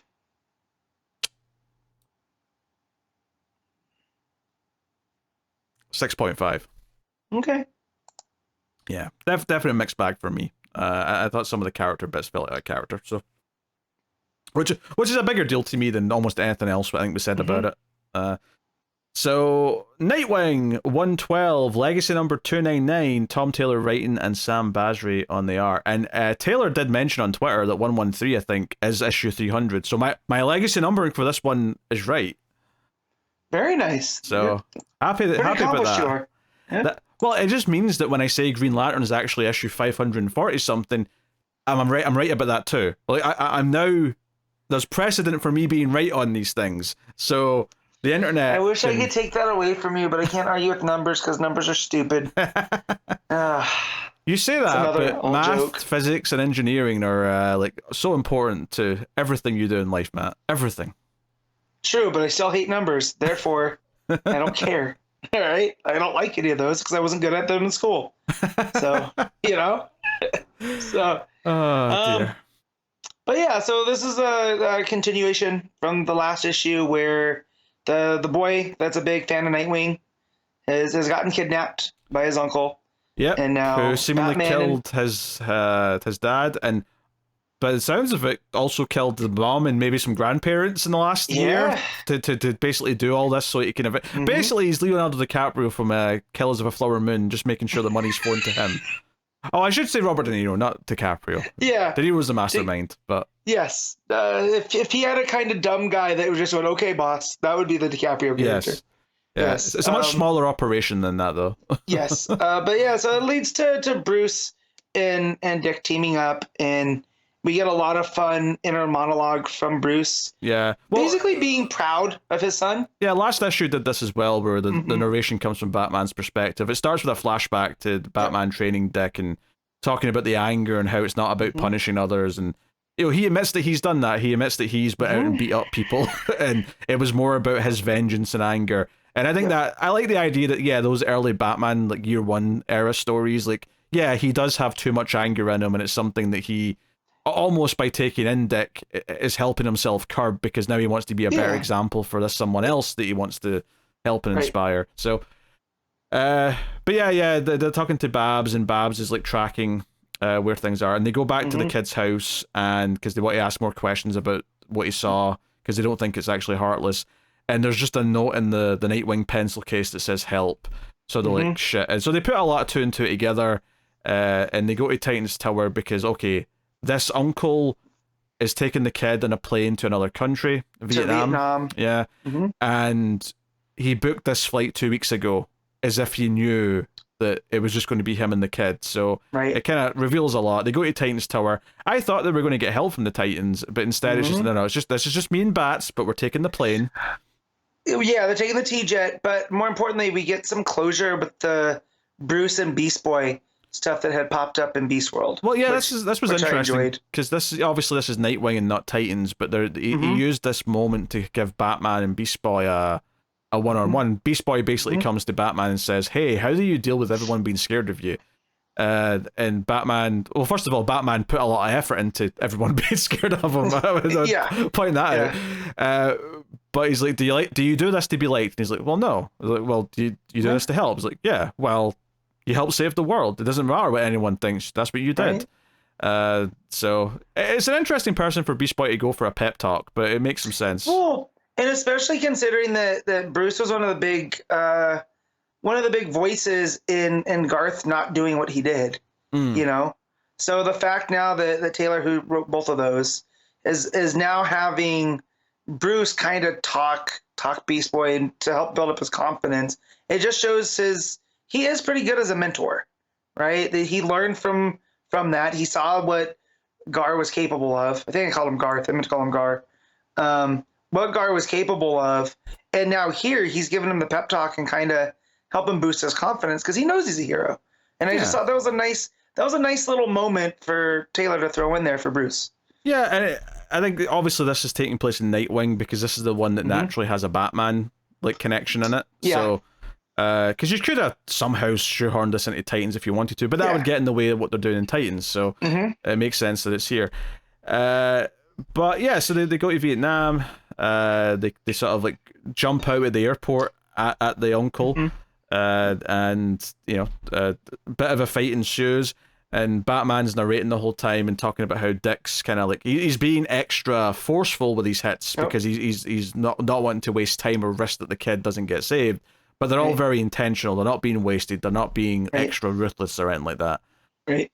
So, but there's no showboating. There's no circus performance because Dick often has that where he's a bit flamboyant. He has a bit of a showman to his stuff. If he can do a cool standing back tuck, he's gonna do it.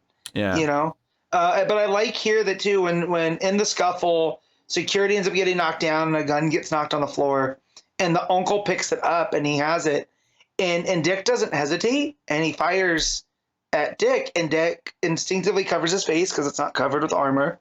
And Bruce mentions but Dick's armor is meant for movement. It's not as strong as mine. So while he absorbs it, that's going to it's still going to hurt because it stops the bullet, but not the force. It stops the penetration, but the hit of the bullet is still going to be felt. His arm's probably broken. It's the equivalent of like taking a sledgehammer. But, Dick keeps going, and he's like, yeah, because he's stronger than that, because he's my son. And it was just, I thought it was a real nice, again, mentor moment out of Bruce, where a lot of the time we get writers writing kind of just the not the meaner side, but the more stern side of Bruce. And here we kind of get that softer, proud dad. And I really liked it for this issue. Yeah, I also like that Dick, once he gets the uncle, because obviously once he has the uncle doesn't stand a chance. He tells the kid to go over to Batman. He'll take care of you, don't worry, he's taken care of me before. So you actually get like this kid like hugging Batman's leg, and Batman's sort of wrapping the cape around him a bit and being like, I like him wrapping the cape around him like that too, because that's what he did for Dick. Yeah. You know? No, it's a nice touch. So this was a really simple little two-parter that obviously had a really dark like element to it with the uncle who's a killer. But yeah, between Blockbuster's daughter and this kid, we're definitely seeing the impact Bruce has had on Dick being not just a father figure, but being that kid of trauma that doesn't want to spread it to other kids. Right? So he's going out of his way to help them so they don't necessarily end up like him and Bruce. And I think that's important going forward for Taylor and the story that he's telling. Yeah.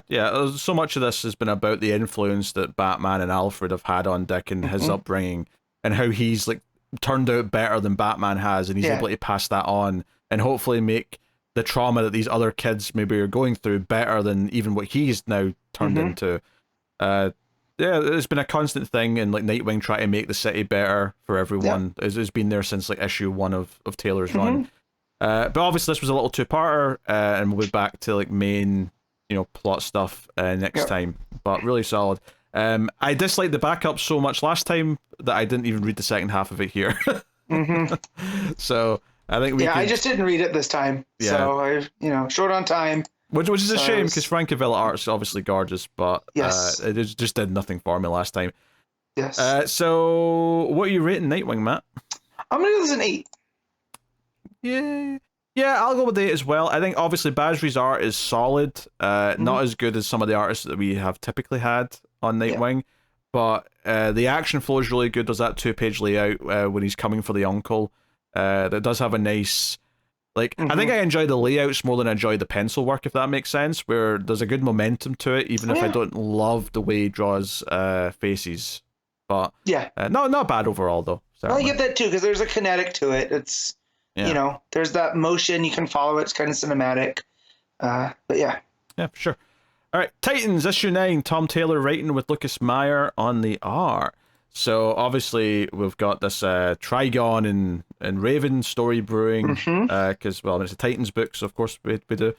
So although I will say this issue, surprisingly in some ways, I think made me laugh the most this week, because it's teasing some big stuff and there's some dark stuff. There's a lot of little things in this one that really got a chuckle out of me. In various ways. Obviously, it's still wrapping up the Titans dealing with this disaster in Florida. They're kind of just finishing with that. The Quintessence are talking about bad stuff brewing. Sorry? Yeah, that's really big for Taylor to jump off with, right? Is we don't see the Quintessence that often. So basically, they're sensing that was Raven's bad self called that she's going to turn into. She's going to become the Dark-Winged Queen. Dark-Winged Queen. I was going to say Dark Angel or something. But yeah. No, it does sound like a Kenny Omega move. The Dark-Winged Queen, One-Winged Angel. It does, yeah. Get better soon, Kenny. We miss you. So, so it's showing that the Titans just kind of turn the tide a little bit, and that everyone who is there in Florida is kind of rooting for them and saying, no, they're heroes. They've been helping us. Notably, Beast Boy's not there. And they're like, where's Beast Boy? And Wally's like, well, I think Cyborg says, Raven says Flash told him to leave, and Cyborg's like, what the hell? And he's like, no, I told him to leave a specific situation. I didn't say go home. Yeah. Right? The big difference. So, yeah, we see some stuff in Hell with Trigon. In fact, one of the things that made me laugh, he's talking to... Trilogy. Is that his name? Yep, that's Trilogy. That is no. Trilogy comes second. No. Wait, he's talking to Trilogy. Sorry. Yeah. Right, but then the other guy comes in, right? Serverless. And basically Trilogy's like, hey, can we really trust Raven? And she's still working with those Titans. And Trigon's like, what are you talking about? She's manipulating her friends. She's going to have them be her generals. And while I usually would encourage my children to fight each other for my preference, he's basically Fritz von Erich, is what I was getting from this. He likes to rank his children. He's like, Raven's too powerful for you, so don't even try. And he sort of kicks him away. And as he's walking out, Serverless is coming in to talk to Trigon. And he says to Trilogy, do you know why your father sent for me, Trilogy? And it's just censored, but it's basically just F you, Serverless, in a really sort of petty way. I don't know why, but that really made me laugh. Was Trilogy walking out of this meeting just being like, F you, dude, like, don't talk to me. Well, what got me is the page before is when Trigon's standing so huge over Trilogy, and he goes, "You're new amongst my children, and you are far from my favorite." It was the Von Erich thing, right? Yeah. Yelling at the younger kid, If anyone needs to understand what we're talking about here, just watch the Iron Claw. Yes. That'll explain the reference. Carrie's number one. Yeah. But the ranking's always changing, Matt. Yes, it is. Oh dear. But the second thing that really made me laugh, because basically what the thing with Trigon was talking to Serverless about was that he needs to talk to some humans, so he needs to arrange a meeting, and that's what he wants his help with. Cut to Peacemaker talking to, like, just a random guy that works for the Bureau of Sovereignty, right? And they're walking towards the office, and he's like, "Make no mistake, we are on the side of good." And then he opens the door, and Amanda Waller's got a meeting with Trigon, and the art on Peacemaker's face, where he just looks shocked, and then just kind of like, "Let's close the door." Yeah. Oh my God, just so funny. This page made me laugh so much. Demon standing across from Waller, and just like, it looks like they're getting, like, yes, what do you want? Like, yeah, just the reaction there on from Meyer. With Peacemaker is so good. Yeah, Waller's like, "We're going to have to memory wipe the new recruit, and I'm going to have to explain some shit to Peacemaker." Even Peacemaker's going to need to be convinced that this isn't sketchy, which is sketchy, by the way. I mean, Waller's making a deal with the devil. That's what this is. Let's not frame this any other way. Trigon is like, "Hey, I need these just in case those pesky Titans can actually, like, convert my daughter back to being good and can like stop what's happening. I need to make sure the Titans are dealt with." And Waller's like, "Well, what are you going to do for me then?" And he's like, "I'll let your Earth live." And she's like, "That's all stick. I want carrot." And she really has to like say that a couple of times before he's like, "All right, how about what do you humans like? The presidency. You can be president of the country." And Waller's like, "Okay, that's not a bad offer, but I actually don't want just to look powerful. I want to be actually powerful." And we don't get to see what it just says, "Let's keep talking," and then we go to another scene. So it's like, what did she ask for? Yeah, what's bigger than that? I also like the split between them, like on that page. We have Trigon on the left side of the page, split down his face, and then Waller on the other. Just all of that just showed like they're kind of on the same level here. And then when he says a carrot, and then he goes, Meyer has that look where Trigon has his hand on his chin, and he's up looking as he's trying to figure out. Like, the expressions on this are like perfect. Yeah, I mean, we've not really mentioned the art yet much, but Meyer, we loved his issues of Beast World, and I was delighted to see him here on this. Yep. Because I think he is very good with the expressions. It's nice and sort of inky as well, with a lot of the shadows and stuff in some of the pages. Really, really good for the hell stuff and like stuff with Trigon and Waller to really sell kind of the insidious side of what's going on. But no, really good. Titans come back to Titan's Tower, and Beast Boy is watching the cooking channel because he thinks he should learn to cook because he's not useful as a superhero anymore. Which is really sad. And they're all like, "Hey, Raven, go talk to him. Like, you can help." And she's like, "Of course I'll go talk to him." But she looks really evil as she says it because she's obviously bad Raven. So she comes in, makes Beast Boy transform back into, well, human form. And yeah, basically, goes... She basically starts acting more a character in front of him, where, what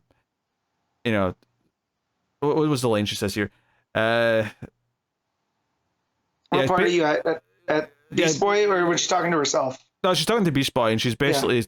Yeah, okay, I was trying to just remember what she did here. Yeah, this reminds me actually of something that was in Gen V recently, the Boys spin-off show. Basically, she's like, "Hey, all that pain you're feeling from everything that's happened, all this stuff, I can remove that. Like, I can take it away." Which obviously is not healthy. Like, people Right. should work through their emotions and feelings and you can't demons. just shove them down like they don't exist. Take it from someone Yeah. that tried. And she's like, hey, all this stuff that's happened, there's gaps because of how you came back. Like, I can remove it. And she does, right? And he passes out. And then she speaks to herself and says, stop screaming in there, Rachel, I can hear you. Clearly actual Rachel inside the gem is like horrified at what she's just done to Beast Boy. She's taken a part of him so he can't feel his pain, which he has to feel to get over it, right? Yeah. So good. And then she's like, yeah, and I'm going to have to, like, you know, I've got plans for all the other members, but Donna Troy might be difficult, so I may have to destroy her. So that's kind of the tease that leads it on. So I thought that scene was really good and powerful. I thought that was a really good showing of like how malicious and like how she's starting to manipulate them with her powers. Yeah, and the way that, you know, she doesn't even give Gar a point, like a moment to react. She just does it. Yeah. You know? So what's that going to unlock in him, you know? It's almost really insidious because she presents it like it's a nice thing she's offering, but then just does it anyway. Right. Almost like she can argue later, if she even has to, but she could maybe even argue later, you wanted this. This is what you wanted. Right. Your weakness is what led to me doing this. And then this book made me laugh again in the next page because, you know, the quintessence earlier on, Hera said, hey, you know, we can't just go and tell the human stuff because it'll be seen as like an act of war with hell or whatever. We have to do it slyly. I've got a way of doing that. And this is what happens here. Hermes shows up to Donna, right? And it specifically mentions that he's moving so fast that humans can't see him. And then Wally walks in eating like a burger and just goes, oh, hey, it's Hermes. And that really made me laugh because the idea is that he, of course, he can see him because he can see everything that moves really quick. It's Speed Force. So I thought it was really funny. I'm moving so fast for mortal eyes to comprehend.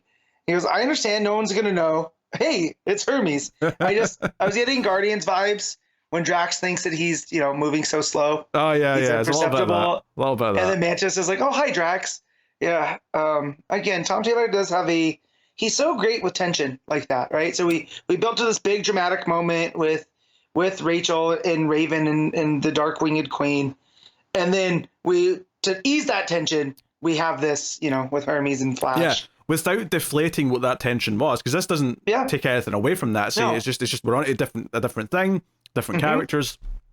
But yeah, so Hermes is trying to tell her something's wrong as a warning, but just before he can actually tell her what's going on or what's coming, Raven shows up and banishes Hermes away, and Donna's like, what are you doing? That's Hermes. And she's like, no, that wasn't Hermes. That was an imposter pretending. It was a trickster sent by my father. Trigon's up to something. And Donna's like, okay, I guess we'll have to go to hell then, or prepare for hell. And Raven's just looking really evil. So, yeah, they almost got a warning, but Raven intercepted it. So, yeah. I don't know. I think this, obviously, I liked the first arc we got in Titans, but it was mostly setting up stuff for Beast World. I like Beast World a lot. I think this arc is where it feels like Titans is starting to feel like it's cooking. Like, okay, this is Taylor building longer stories. The characters are playing off each other in really fun ways. I think the Beast Boy trauma thing is really cool, and it really makes what Dark Raven's doing feel quite malicious. And I think the Trigon and Amanda Waller stuff was both really funny, but also fun to build to, given that we're building a lot of stuff with Waller right now with her amassing more power and being up to stuff. So yeah, she's making, like you said, making actual deals with the devil. Yeah, so I thought this was a great chapter in an ongoing series. Yes. And again, I understand some people have like their kind of fatigue when it comes to the Titans and Trigon, but if you can tell a new story, and I feel like, well, not new, the inclusion of Liam, who trilogy, that son that he banished away, that was the same character that was brought up in Tales of the Teen Titans, you know, all those months ago when I read. So the fact that Taylor's pulling from that, and you know, I think that's going to help build Raven outside of this. I think Trigon, even just wanting to go and talk to Amanda Waller, feels like a different take on this as well. Yeah. I mean, I don't think I can remember him making deals with someone like Waller. No, and the fact that he's faced him so many times and always ends up on the losing side, it's like, now he knows. He thinks that he has this, right? Because this dark winged queen's supposed to, be his ace in the hole, but yet he still is going to need Waller's help to enact all of this stuff. So he still hasn't, he's learned from all of his stuff with the Titans in the past. So I do like that. It feels like advancement of the character over time. Yeah, I like that a lot too. And like I say, Meyer's art, certainly up until now, it's the best art we've had so far in the books we've talked about. I don't have anything really bad to say. I just unequivocally enjoyed how everything looked. I enjoyed all the characters, their facial expressions, particularly anytime, like, stuff like Peacemaker reacting to walking in on Trigon and Amanda Waller. That the art is what made a lot of that funny. Like, obviously the idea is funny, but the art really sold it and made it funny. Anytime Raven was looking kind of evil because she's up to no good and the others don't know yet, like, all that stuff was really satisfying and told very well through the art. So, no, very good. What are you giving Titans, Matt? I'm going to give this an 8.5. I agree with that. I think 8.5 sounds just right to me. So, very good. Very good. All right, next up then, Green Lantern War Journal, issue 7, Philip Kennedy Johnson writing with Montos on the art. And John Stewart is trapped in wherever he's been put by the Revenant Queen. I'm glad that wasn't just me, because I kind of spaced on... Yeah, I don't... The end of last issue, he was like taken by her, and we don't really know, what happened there. We just know that he was taken, and this issue is kind of like fleshing out, okay, where is he now? What's going on? And advancing that stuff. And it is somewhat interesting what we're doing here. It does feel like Johnson's, building a lot of mythology stuff. Montos' art, again, is fantastic. That first page where it's like the sort of purple skull above the because that's the thing. The Queen's like, hey, I'm going to like take everything you love. Like, everyone you care about is going to be undone. That's the word that's used. Yeah. So, in those first pages of like just John in the darkness, you can just sort of see his face surrounded by shadow. I think that art is phenomenal. It's very creepy. The Montos stuff and the pages after that with the face that comes up, it's John, and he's the face comes out of the darkness. It looks like he's scaling up a wall.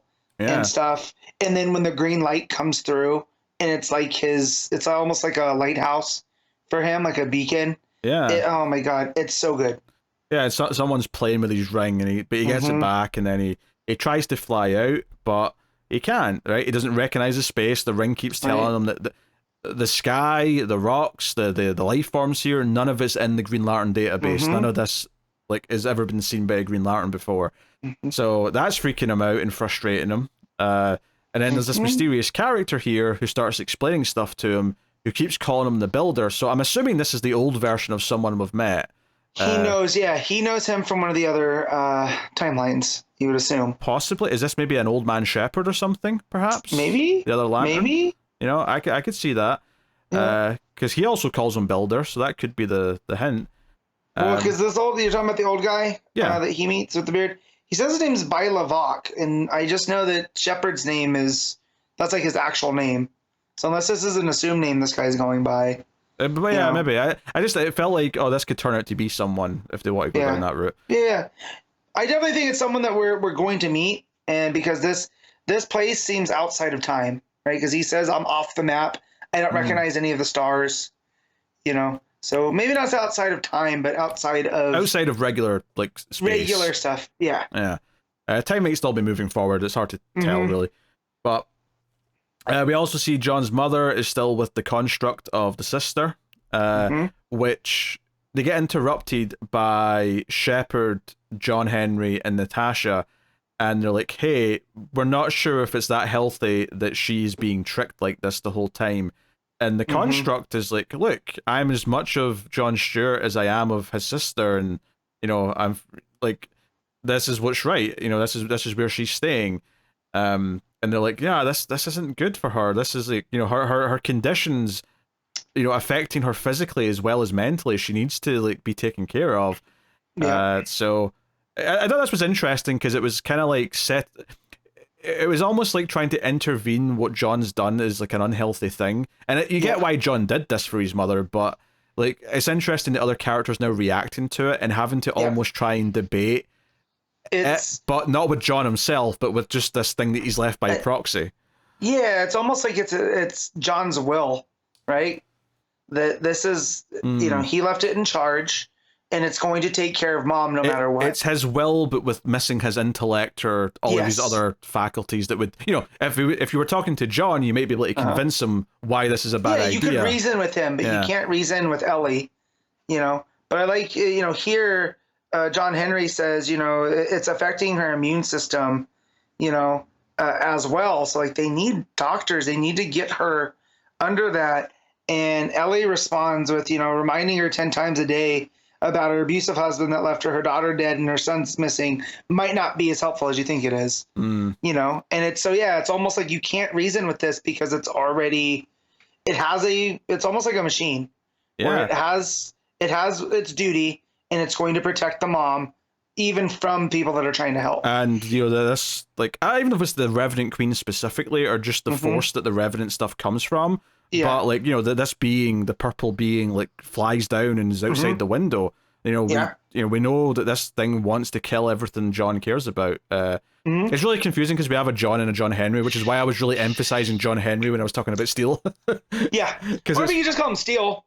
We could just call him Steel. We could just call him... But he was in a business suit, though, so it didn't spring to mind to call him Steel. Yeah. The other thing here, though, is that Shepard, the Green Lantern, is like, look, I need to go find John Stewart, but I can't do that on my own. I need other Green Lanterns. And it's implied here, he shows a construct of, like, a Green Lantern that John trusts. So you're probably happy to see that he's going to go and try and recruit Green Lantern. Green Lantern. Big week to be a Guy Gardner fan. So well, no. It's a big week to not like Guy Gardner because we'll get to that Godzilla book. I've got lots of things to say about Guy Gardner in that book. You will not guess my take on that. So we'll get there. Okay. So that sets up maybe the plan to come and help John from back on Earth. Meanwhile, though, John's in this like space. The Dark Star is like up in the sky. And something's coming through. There's other aliens that have been here for so long. They're just kind of deteriorating into like the same form. John tries to leave. He tries to fly out, but there's like almost like a anti-gravity like force field or something that just kind of beams him back when he goes too far. He just sort of bounces off like it's like you're playing like air hockey or something, and he's hit the edge. So yeah, but these aliens are all like getting weapons ready, like they're preparing for war. So basically this being comes in at the end and it says next time Star Shroud was the name of it. But we get this big thing with like a big helmet on with horns. It's very purple, lots of purple and black. Even has little tusks, I'm noticing, at the side of the mouth. Looks like it's riding some bigger creatures. It looks like a scorpion type thing. Yeah, it felt like it was getting into this territory because John wants to leave, and then this other person here, this old man, Vok, whatever his name was, he is like, hey, like, you're struggling with this idea that you want to be home right now and doing other things, but you're actually a soldier, and where you're needed, you're a warrior, was the exact word to be precise, and where you're needed is here. This is just beginning, and this is a battle for the whole universe, so, you need to be here to fight this. So I think it's sort of getting into this idea that, he is, military, and the idea that he is needed for the fight, even though he wants to be back home with his loved ones. And it's this sense of duty. I don't know like how much he's going to go into talking about that, but I definitely got that at the end here when he's talking about this. It almost feels like this is a battle going on in his mind. Not exactly his mind, but like it's aspects of him that are trying to, because they're. It says what are they, arming up for, and they're like whatever comes through next, right? Well, he came through that too, so it's almost he's almost kind of at war with himself, which would blend in well with thematically. I wouldn't say this is actually in his head though, because we kind of already did that. Remember when he got infected and they had to sort of fight out from within? That was literally kind of inside of him. Whereas I don't think this is right. But I just mean that it just feels like, that's why he can't leave. It's almost a prison of his own mind type deal. But yeah, this thing looks like a gigantic space barbarian. So, we'll see how John reacts and who this Vok guy is. Yeah, some of his allies, this monster that's coming through at the end, I've got like sort of squid-like things going on. I don't want to quite call them Cthulhu-looking things, but there's definitely a vibe to it. So, yeah, very curious. Like, it's funny. Like, I feel like this book's been really enjoyable. The art's been really, really good. But it always keeps me on my toes because I feel like it's introducing a lot of new things, and it's almost alien in comic books to have nothing but new because like so much of it usually is. Well, but it's also playing on stuff that we're familiar with John Stewart, at least. Like, you know, the idea of him calling him the Builder, right? And then the Dark Star iconography. You know, it's just that Johnson's doing new things with those ideas.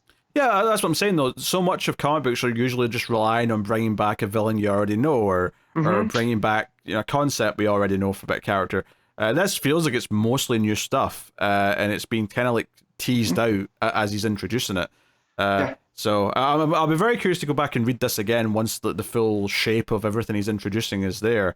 And we're not even barely touching the United Planet stuff and all that, which I know Johnson does want to play with at least a little bit. So, you know, interesting. But obviously, the main Green Lantern book's doing that too. Yeah, so. right now. All right, what are you giving Green Lantern War Journal? I'm gonna give this an 8.5. Yeah, I think I agree with that. I sort of dance between that and an 8. But yeah, I think I'll go with 8.5 as well. It's definitely one of the more interesting books I think we're doing monthly right now. So cool. Next up, we have Batman Superman World's Finest 25, Mark Waid writing with Steve Pugh on the art. So this does have a backup this time because it's oversized for being issue 25 because it's like a milestone, I guess. Which, you know, they've done in the past with other books. It's not that surprising. So yeah, it's weird. We've had this book for 2 years now. That's great. It doesn't feel like 2 years. It doesn't. No, to its credit, it does not feel like 2 years. Yeah.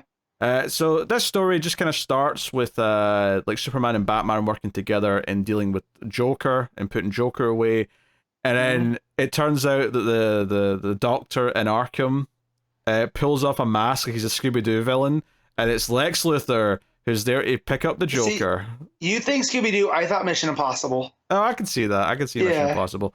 So this is basically the first time that Lex and Joker work together. That's kind of the whole point. And Lex needs him because there's this like ancient manuscript that's got like a spell on it to turn anyone who reads it for too long crazy. But because Joker's already insane, he's the perfect person to just read it and convey the information. So fun idea for a setup.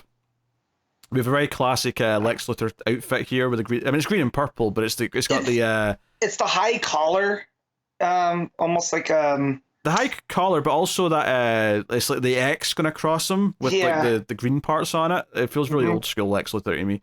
Yeah, which makes sense because this is meant to be a story set in the past. And he puts essentially a Suicide Squad collar. Like, I know it's a bomb in the neck, but same kind of vibe. Yeah, to control Joker. Yeah, to control him, but. And Joker is like, hey, you've got purple and green on. We're matching color schemes. And Lex is just like, how dare you?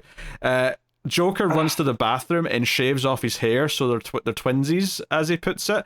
And Lex is like, get him a toupee. I'm not having this. No, the idea of Joker being too much for Lex is I love.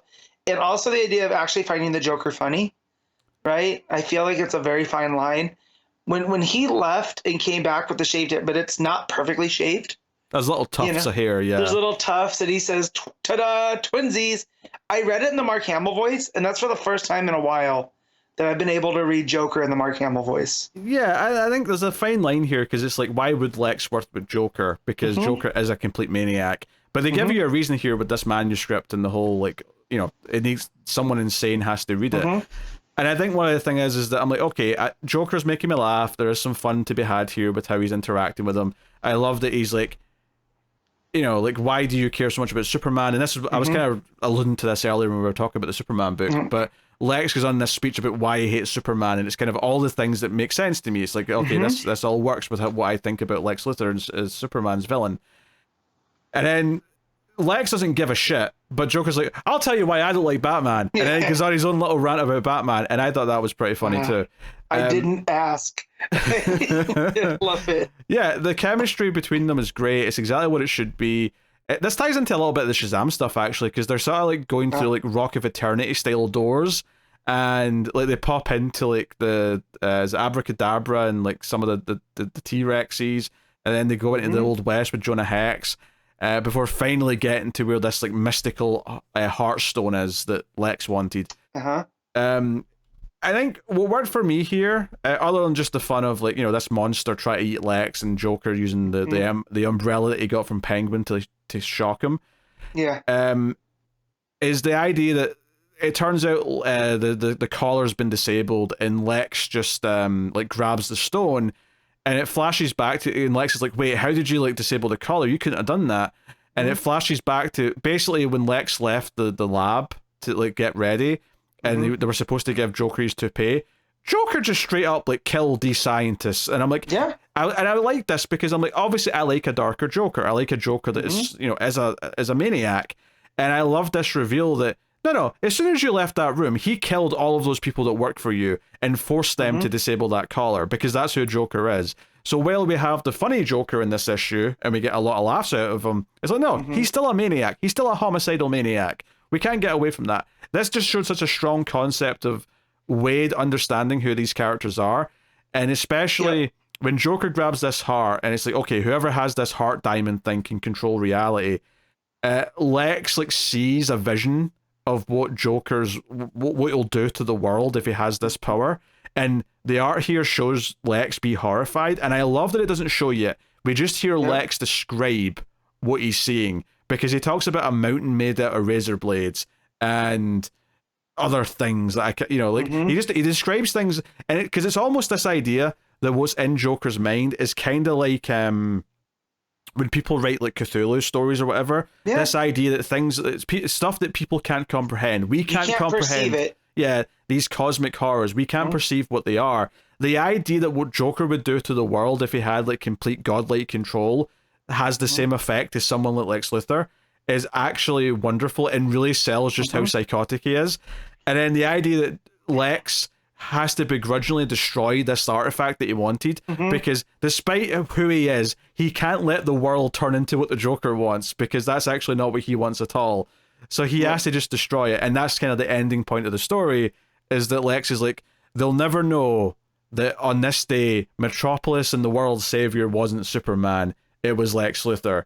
And it's like, he did it begrudgingly because he wanted it for himself, but it wasn't worth the idea that Joker might get it at some point, because what Joker would do to the world is too dark and tragic and psychotic. Lex wants to take over the world. I don't know if he necessarily wants to rule. He wants all the power. Joker doesn't care about that, right? It's the Dark Knight. Some men just want to watch the world burn, and that's what Joker wants. So like, Lex can't have that, right? You can't. Joker wants to do Takeshi's Castle, but all of the games are like stuff that Jigsaw's made, where they have to like kill themselves and cut off limbs to like advance. I will say too that that's seeded when they get onto that train, because it's very Shazam-esque, right? Like, they end up being able to. He reads that manuscript and it says that, you know, essentially he has to do a lightning bolt symbol, and it opens up this whole thing to a train even.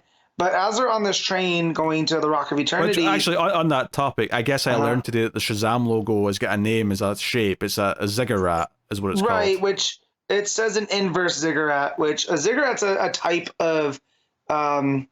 is a type of pyramid from the Middle East as well. Okay. That's stepped like that. So if you invert it, it makes all those type of logos. So that makes sense. Again, Waid knowing his stuff. But as they're on this train... Lex is like, you know, I asked because you present as much more lucid than I assume from your reputation, and Joker's kind of like, yeah, you expected a psychopath? Give me time. The Joker doesn't lie, right? We get that down the line where he's already killed Lex's scientists and all this other stuff. He's just been lying in wait, and that's what makes the Joker scary. Yeah, you know? That's honestly, this might be the best issue of this book. Like, I mean, obviously the backup's separate, and we'll get to that. But this main story might be the best issue of World's Finest. Well, especially coming out of the Kingdom Come stuff, which is like, it's fine, but it wasn't necessarily. Yeah, there was too much of it was just fighting and stuff. Yeah. There was reasons that why it wasn't like a great story. It was a fine, it was good, and there was parts of it I really liked. But yeah, and the Metamorpho stuff was okay, like and with the Mazo and all that. But this showed Waid knowing these two characters inside and out, and how they play off of each other in the way that Superman and Batman work with each other. Because right now in both Superman and Batman's own comic books, I'm especially in Batman, but even in Superman, as we were talking earlier today, I feel like both Lex and Superman feel a bit off. I don't like their characterizations in those books to an extent, mainly the flashback stuff with Lex. But either way, Waid in this issue like gave me Lex and Joker in ways that I really like Lex and Joker, in ways that felt really true to the characters. It played off of each other, and it's this idea that Lex is evil, sure, to a point, but he's definitely lawful evil. He's not chaotic evil like Joker is. Yeah. And I think... And those two sides really can't coexist. It's why you never see, like... Usually when Lex puts together, like, an Injustice gang, Joker's usually left off of it, right? Because Joker is a literal wild card. Yeah. And he can't control that. And, you know, Lex can work with Black Manta and Cheetah and all these other more lawful evil types that just want to thwart their heroes. Joker's different, man. Joker just wants to create chaos. He doesn't care for who. Not even necessarily other lawful evil types. As long as just an evil person as long as they want to make money, like, it's fine. Like, Captain Cold, I think all you have to do is give him a paycheck. Yeah.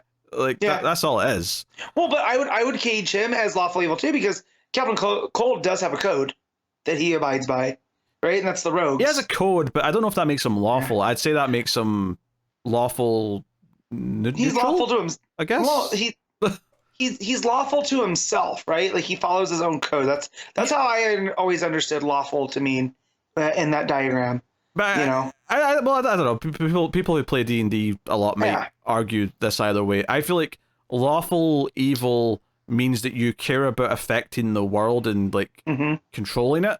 I don't know if Captain Cold cares about controlling the world or anything. I think he's just kind of out for himself. He wants his code.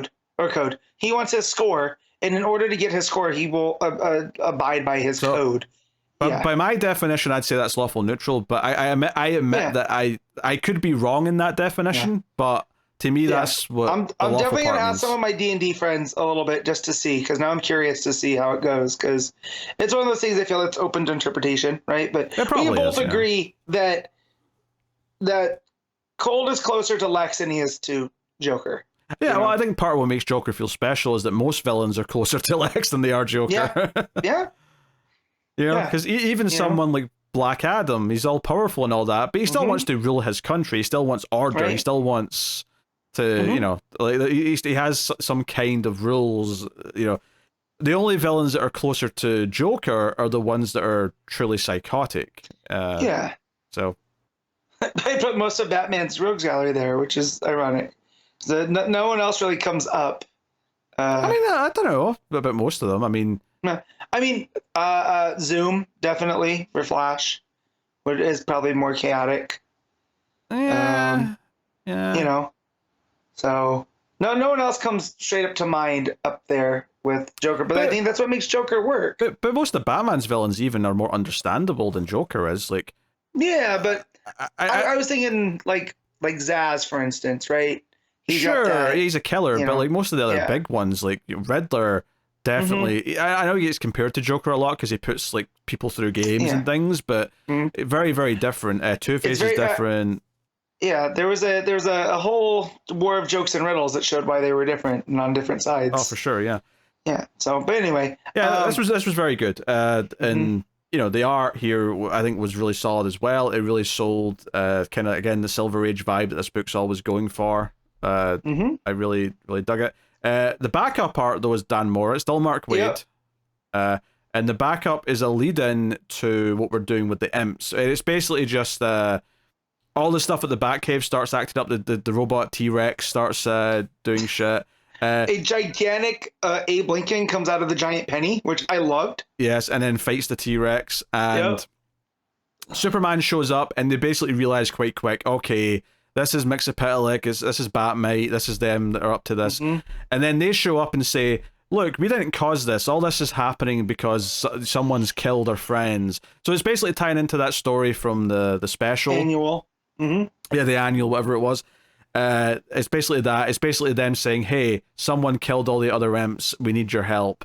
And that's just a sort of lead into this next story, which I hope I like, but I really didn't like that story in the annual, so... Yeah.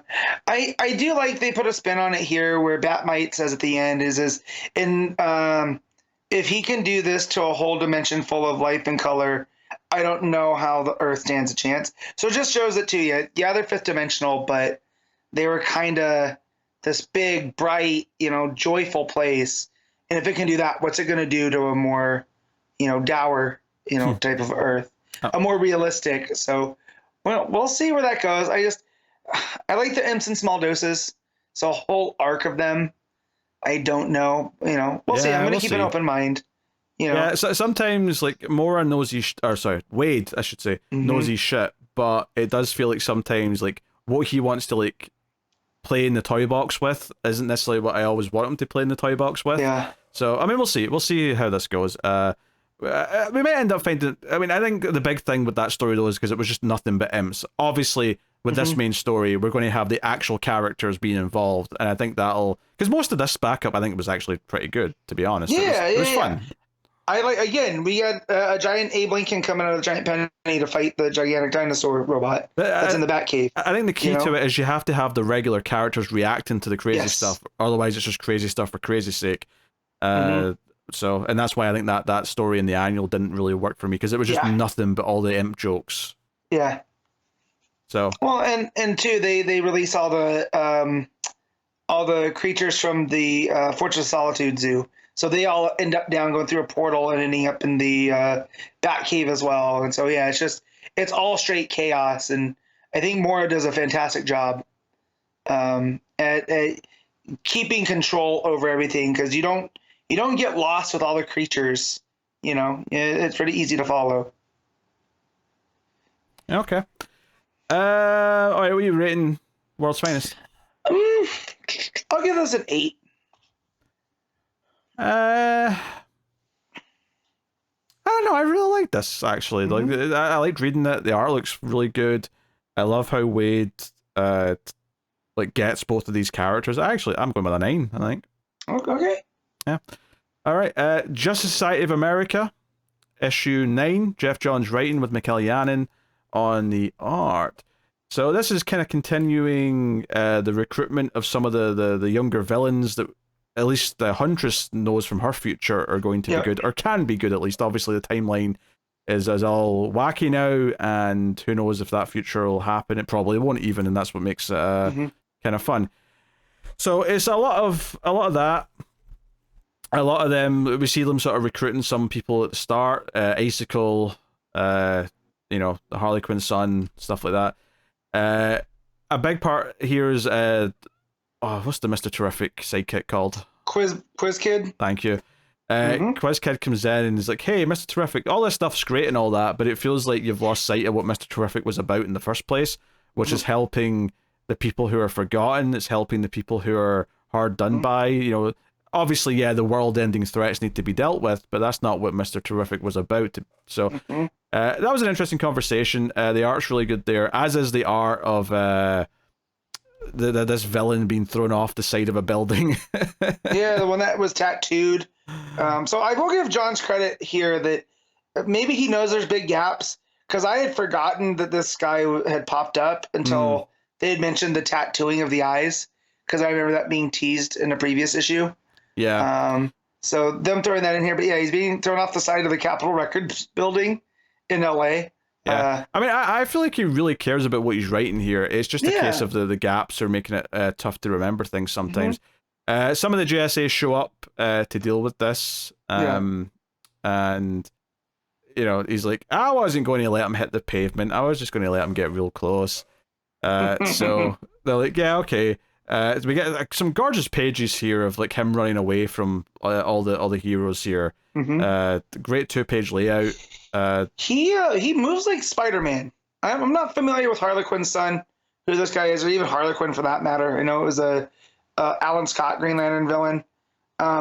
But just the way that he moves, the way that Janin draws him, it's very Spider-Man-esque. Yeah. And I appreciate that. It makes him feel different. They even comment on, like, wait, he can't fly, can he? And he can, but it's just the way he's moving gracefully through the air makes them even question it a little bit. Fun time. Eventually, Salem is able to sort of help take him down. It's actually a lightning bolt from another character, though, that eventually does actually stop him.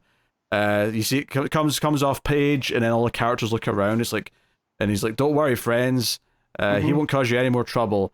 And it's the Legionnaire, but what this issue actually builds up to is the reveal of who's under the mask, because they don't know, and they're questioning, can we trust them? So the end of the issue, back at the JSA headquarters, is him taking off the mask, and it's actually Mordru, of all people, who's like, hey, I get that you won't trust me very much because of all the things that, I've technically done, but I haven't done them yet.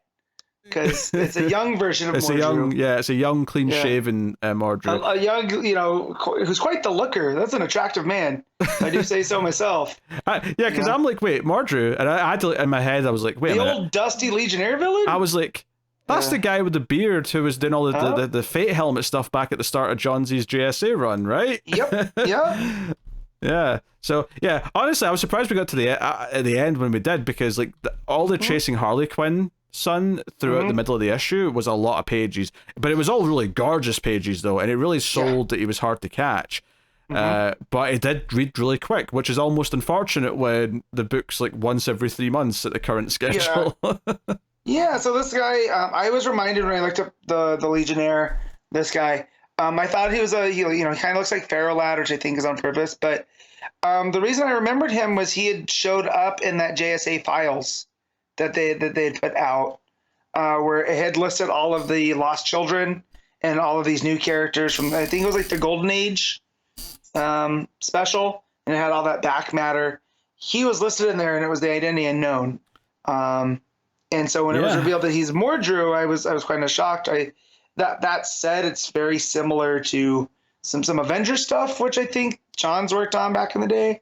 So which I guess is kind of cool, but.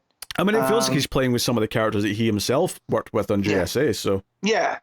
So, just the whole idea of this time-traveling tyrant of magic, and his young version wants to stop the evil future version from doing things, But like you said, I enjoy it when I read this. I just knowing that I don't know when the next issue is coming out kind of sucks. Yeah. I mean, hopefully it's next month. We'll find out if it is, but... As of right now, who knows? But I mean, it is good when I read it. Yeah. So.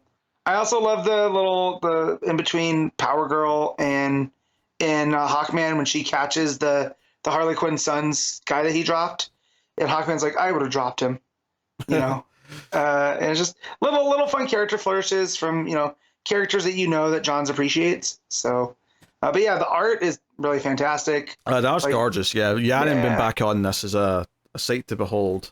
Yes, it is. So, but and all the stuff about the Quiz Kid and Mr. Terrific starting the Fair Play Society again. I think that's a thread that I do like, because I feel like Mr. Terrific has just become like the go-to tech guy, right? Like he pops up in Flash because Wally works for him. To see someone pushing him like, hey, you're supposed to be using your talents for the greater of the world, not just superhero stuff. I like that as a reminder. Yeah. All right. What are you giving GSA? I'm gonna give this an 8. Yeah, I think it's a solid 8 out of 10. I do enjoy it when I read it. It's just the gaps make it hard to remember how much I like it every time it comes back around. All right, Justice League versus Godzilla versus Kong, issue 6. Brian Buccellato writing with Christian Duce and Tom Derenick on the art. The penultimate issue of this wraps us up this week. So, yeah, Guy Gardner dies like the little shithead that he is. Look, I want to be upset, but I know where this is going now. Well, here's the thing. I fully suspect that he is going to show up being fine next issue. No? No. So there was a cover that got released. Oh, okay. A couple of weeks back. Probably during the last Solicits run. And it's Kong with the Green Lantern ring. So Okay, how? so you think his ring's going to go to Kong? Okay. Yes. So maybe he's not fully dead. Maybe there's a way to resurrect him. It's comics. I Who mean, knows? it's also not in continuity, so it doesn't really matter. No. So But yes, as a Guy Gardner fan, do I want to get mad that he gets taken out as easy as he does by who ends up jumping on him? Is it Grodd? It's a foot, right? Yeah. Someone stomps on him. Yeah, it's Grodd because he's Yeah. wearing their kryptonite horn still. However, the idea of Kong getting the Green Lantern ring is something that is filling me with life They since I couldn't saw have- that cover. Like, if they wanted to go in that direction, they couldn't have picked a better Green Lantern to kill. Look, I love Guy Gardner. I love Kong.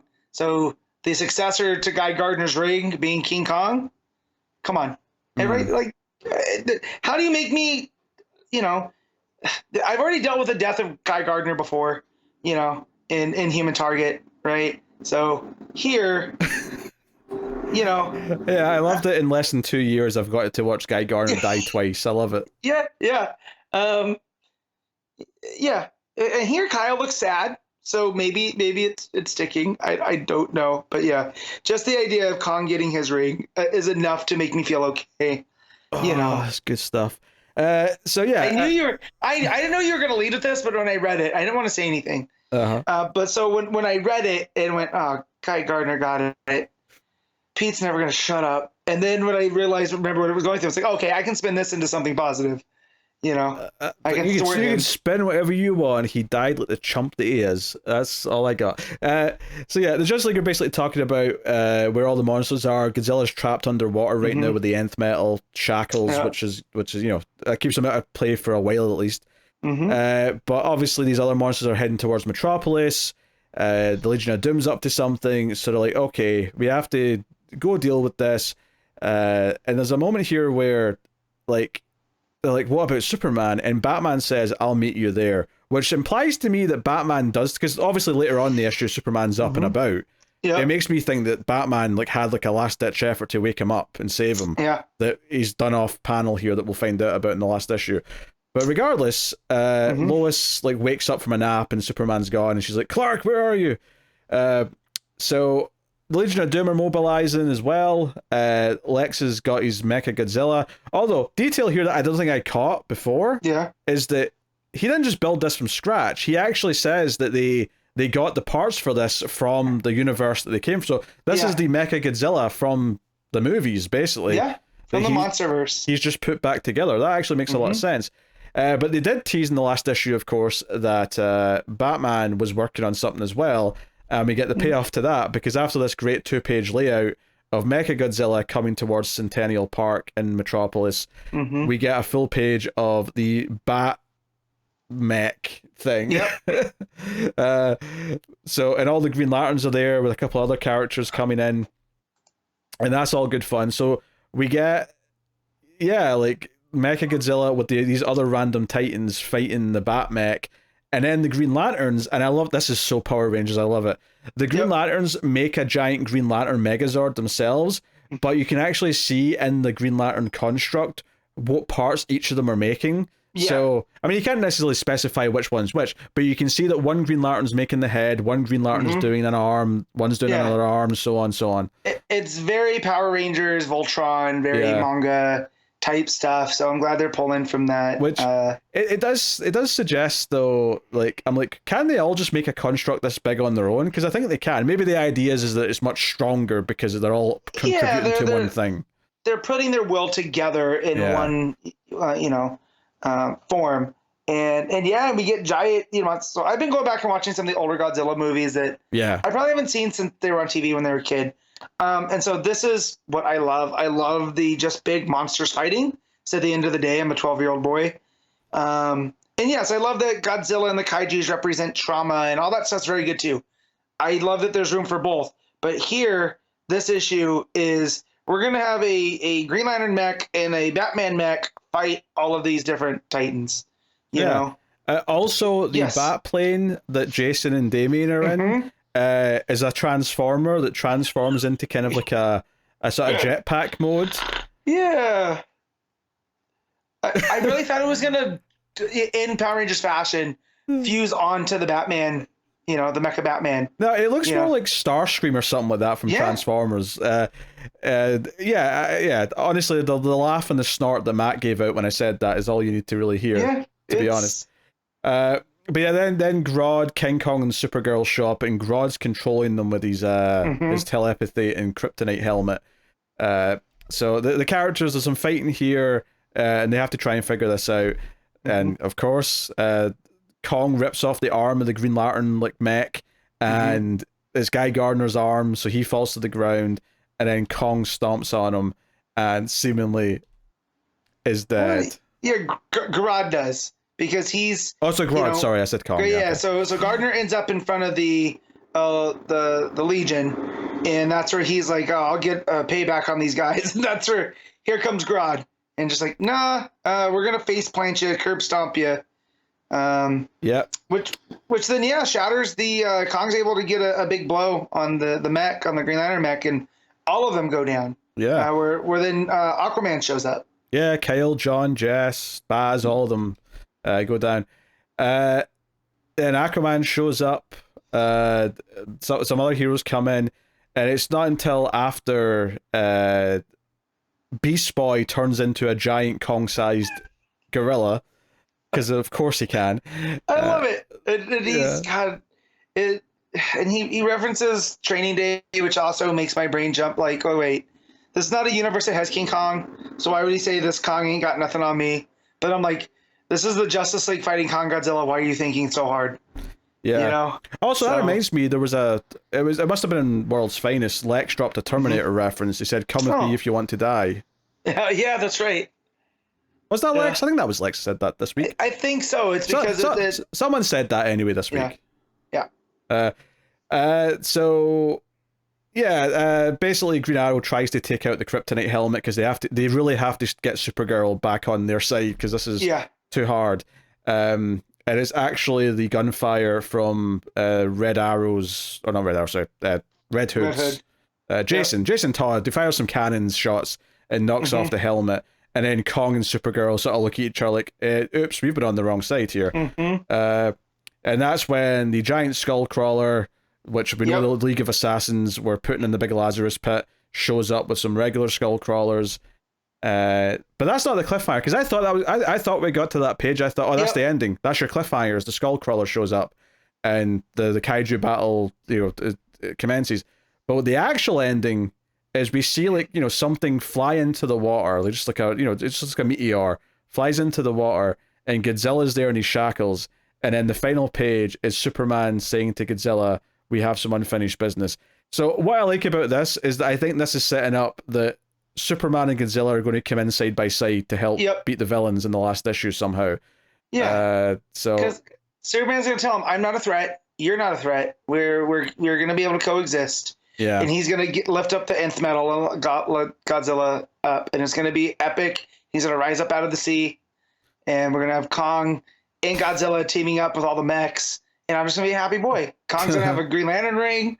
Superman's going to be there. Like, it sounds like an 8-year-old playing with their toys. I mean, it is. That's what this series is. Yeah. That's absolutely what it is. It's why it's leaning into the sillier side of it, because of course it is. Like, how do you put all these heroes and villains with Godzilla and King Kong and not have it just be the biggest, dumbest, just fun playroom style of thing? Yeah. So, yeah, it's just a fun time. It's surprisingly consistent how fun it is.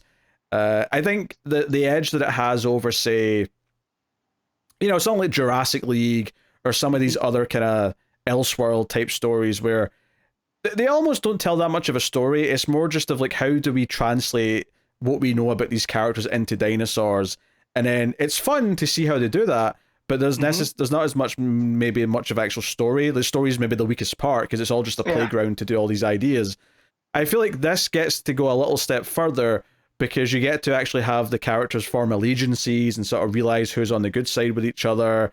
And, there's maybe just a bit more meat to it overall. But it is still it's just still dumb fun at the end of the day, but it's good dumb fun.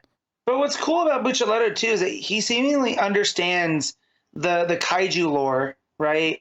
Along with all the DC stuff. So he makes it work, right? So when we get the Skullcrawler skull being taken by the League of Shadows, Yeah, you know, it's reminding me. We can do the math. I don't know if it's quite as good because again, these are actual characters, but it's closer to Batman and Turtles crossing over than it is some of these other examples, because that was a really good example of and that was Tynan, funnily enough.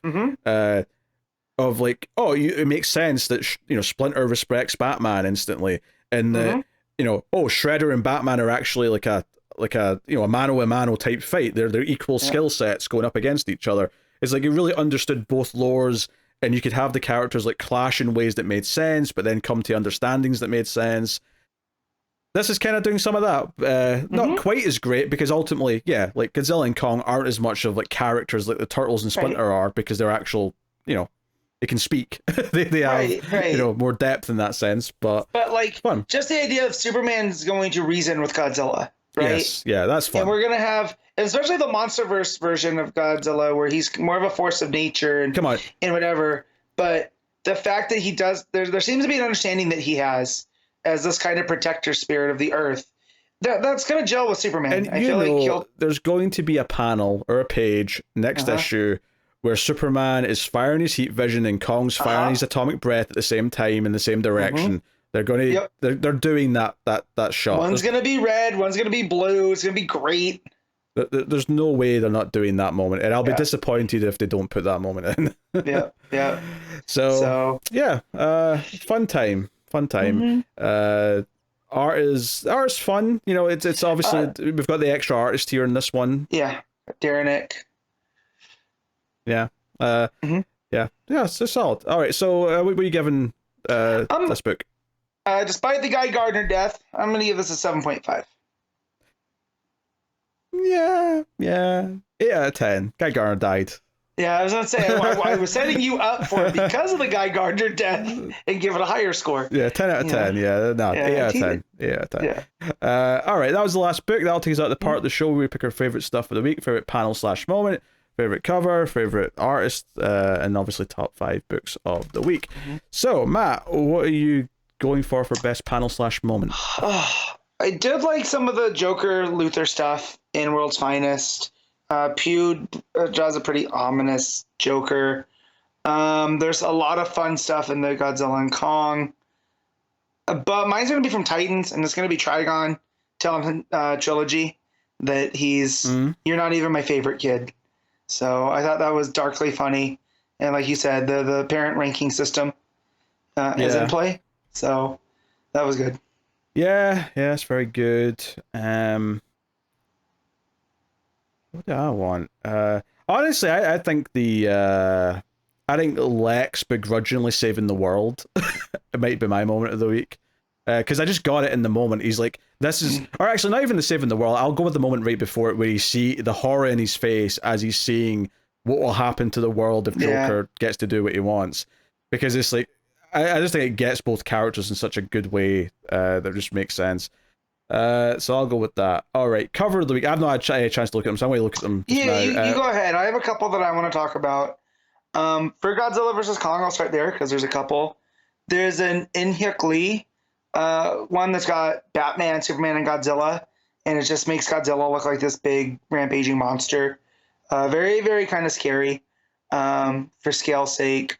And then there's a Daniel Warren Johnson cardstock variant that's got Batman and Godzilla, and it's done in that Daniel Warren Johnson style. So that's real heavy on the inks, and it's looks a bit like I always call his style kind of sketchy, but not sketchy in the bad way, where it has the fine lines, like it's a sketched out piece of art.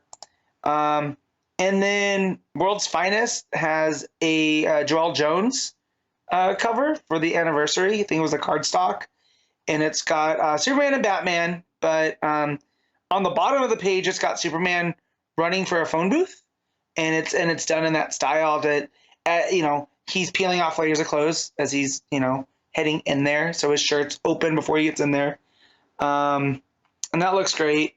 And then just for my own reasons, there's a Yannick Paquette Titans cover that's got Starfire and Raven on it, and it's just done in that. It's not quite cheesecake pinup, but it's done in that Paquette style. That it's just two characters that I really like that are drawn nice. And if I have to pick, Yeah, and you do, yes. yes, I didn't know if you still needed me to vamp. It's going to be the Daniel Warren Johnson Godzilla Kong. It's just it's really nice looking. Yeah, there's the B Raza variant for Green Lantern War Journal is pretty nice. It's John with these like it's like he's washing blood off his hand and water, so there's like the green light but the red blood in the water. It's kind of nice. Yeah, Sampier's main cover for Wonder Woman is pretty as always. That's won a lot of months or weeks. Yep. But I think I'm actually going to go with the one that you mentioned. It's the Joel Jones Batman Superman World's Finest cover. I just like the color, sort of the coloring of it. It's almost watercolor-esque. Yeah. Yeah. The idea that there's kind of like just a sort of sandy kind of tone to the buildings around Batman and Superman, and you know, it's a really pretty cover. Yeah. So I'll go with that. All right, best art of the week, Matt. All right, so this for me it's a toss up between Justice Society, Green Lantern War Journal, and Titans, and all of them have strengths, but my gut's gonna give it to Titans for Lucas Meyer. I think the expressions come through. You brought up through that Peacemaker one. I brought up Trigon. The stuff between Batman and Beast Boy was really well handled too through all of that, and just the layouts look real nice. So that's gonna be mine. Yeah, I think those are the ones that to point. Maybe Steve Pugh as well for World's Finest. Yes. But yeah, Janin's great. Montos is great. I think for me, it's really between Meyer and Montos. I think I'm also going to go with Meyer as well, just with the edge. But it's very, very close between Meyer and Montos for Titans and Green Lantern. But yeah, I think it just there was so much of the art in Titans that just enhanced what the moments were, because it was helping tell the story and the comedy as well as the drama stuff. So yeah, I think that's my pick. All right, Matt, top 5 books of the week. Go. All right, so 1's going to be Titans, 2's going to be Green Lantern War Journal, 3 is going to be Justice Society, 4 is World's Finest, and 5 is Justice League Godzilla Kong. All right. For me, I think number 1 is World's Finest. Number 2 is Titans. 3 is War Journal.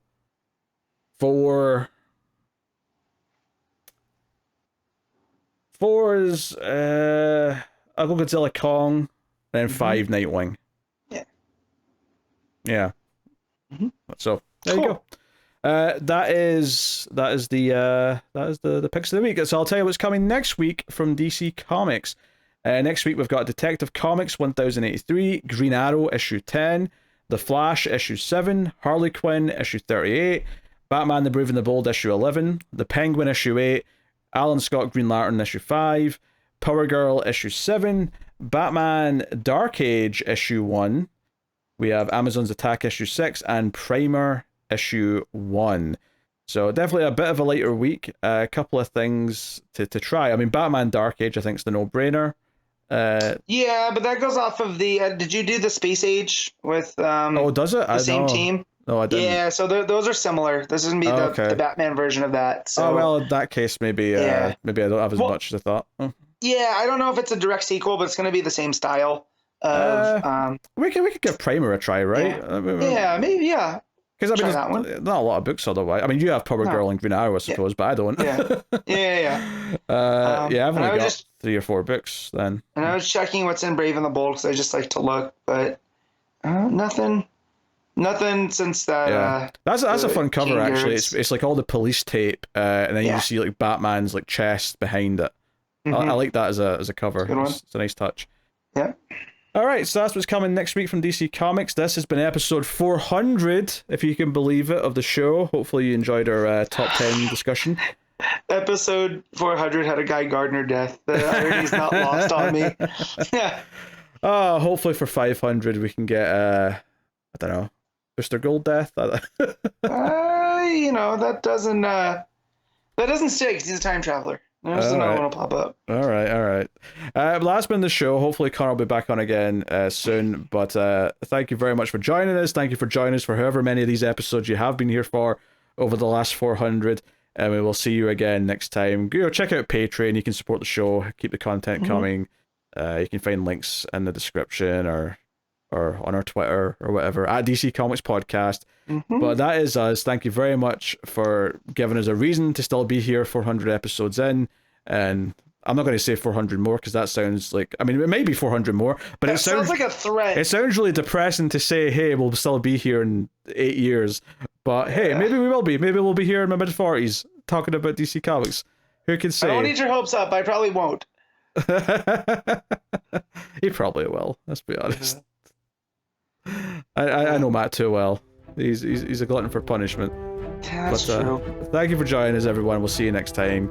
Keep reading DC Comics, and remember to never get lost in the Speed Force.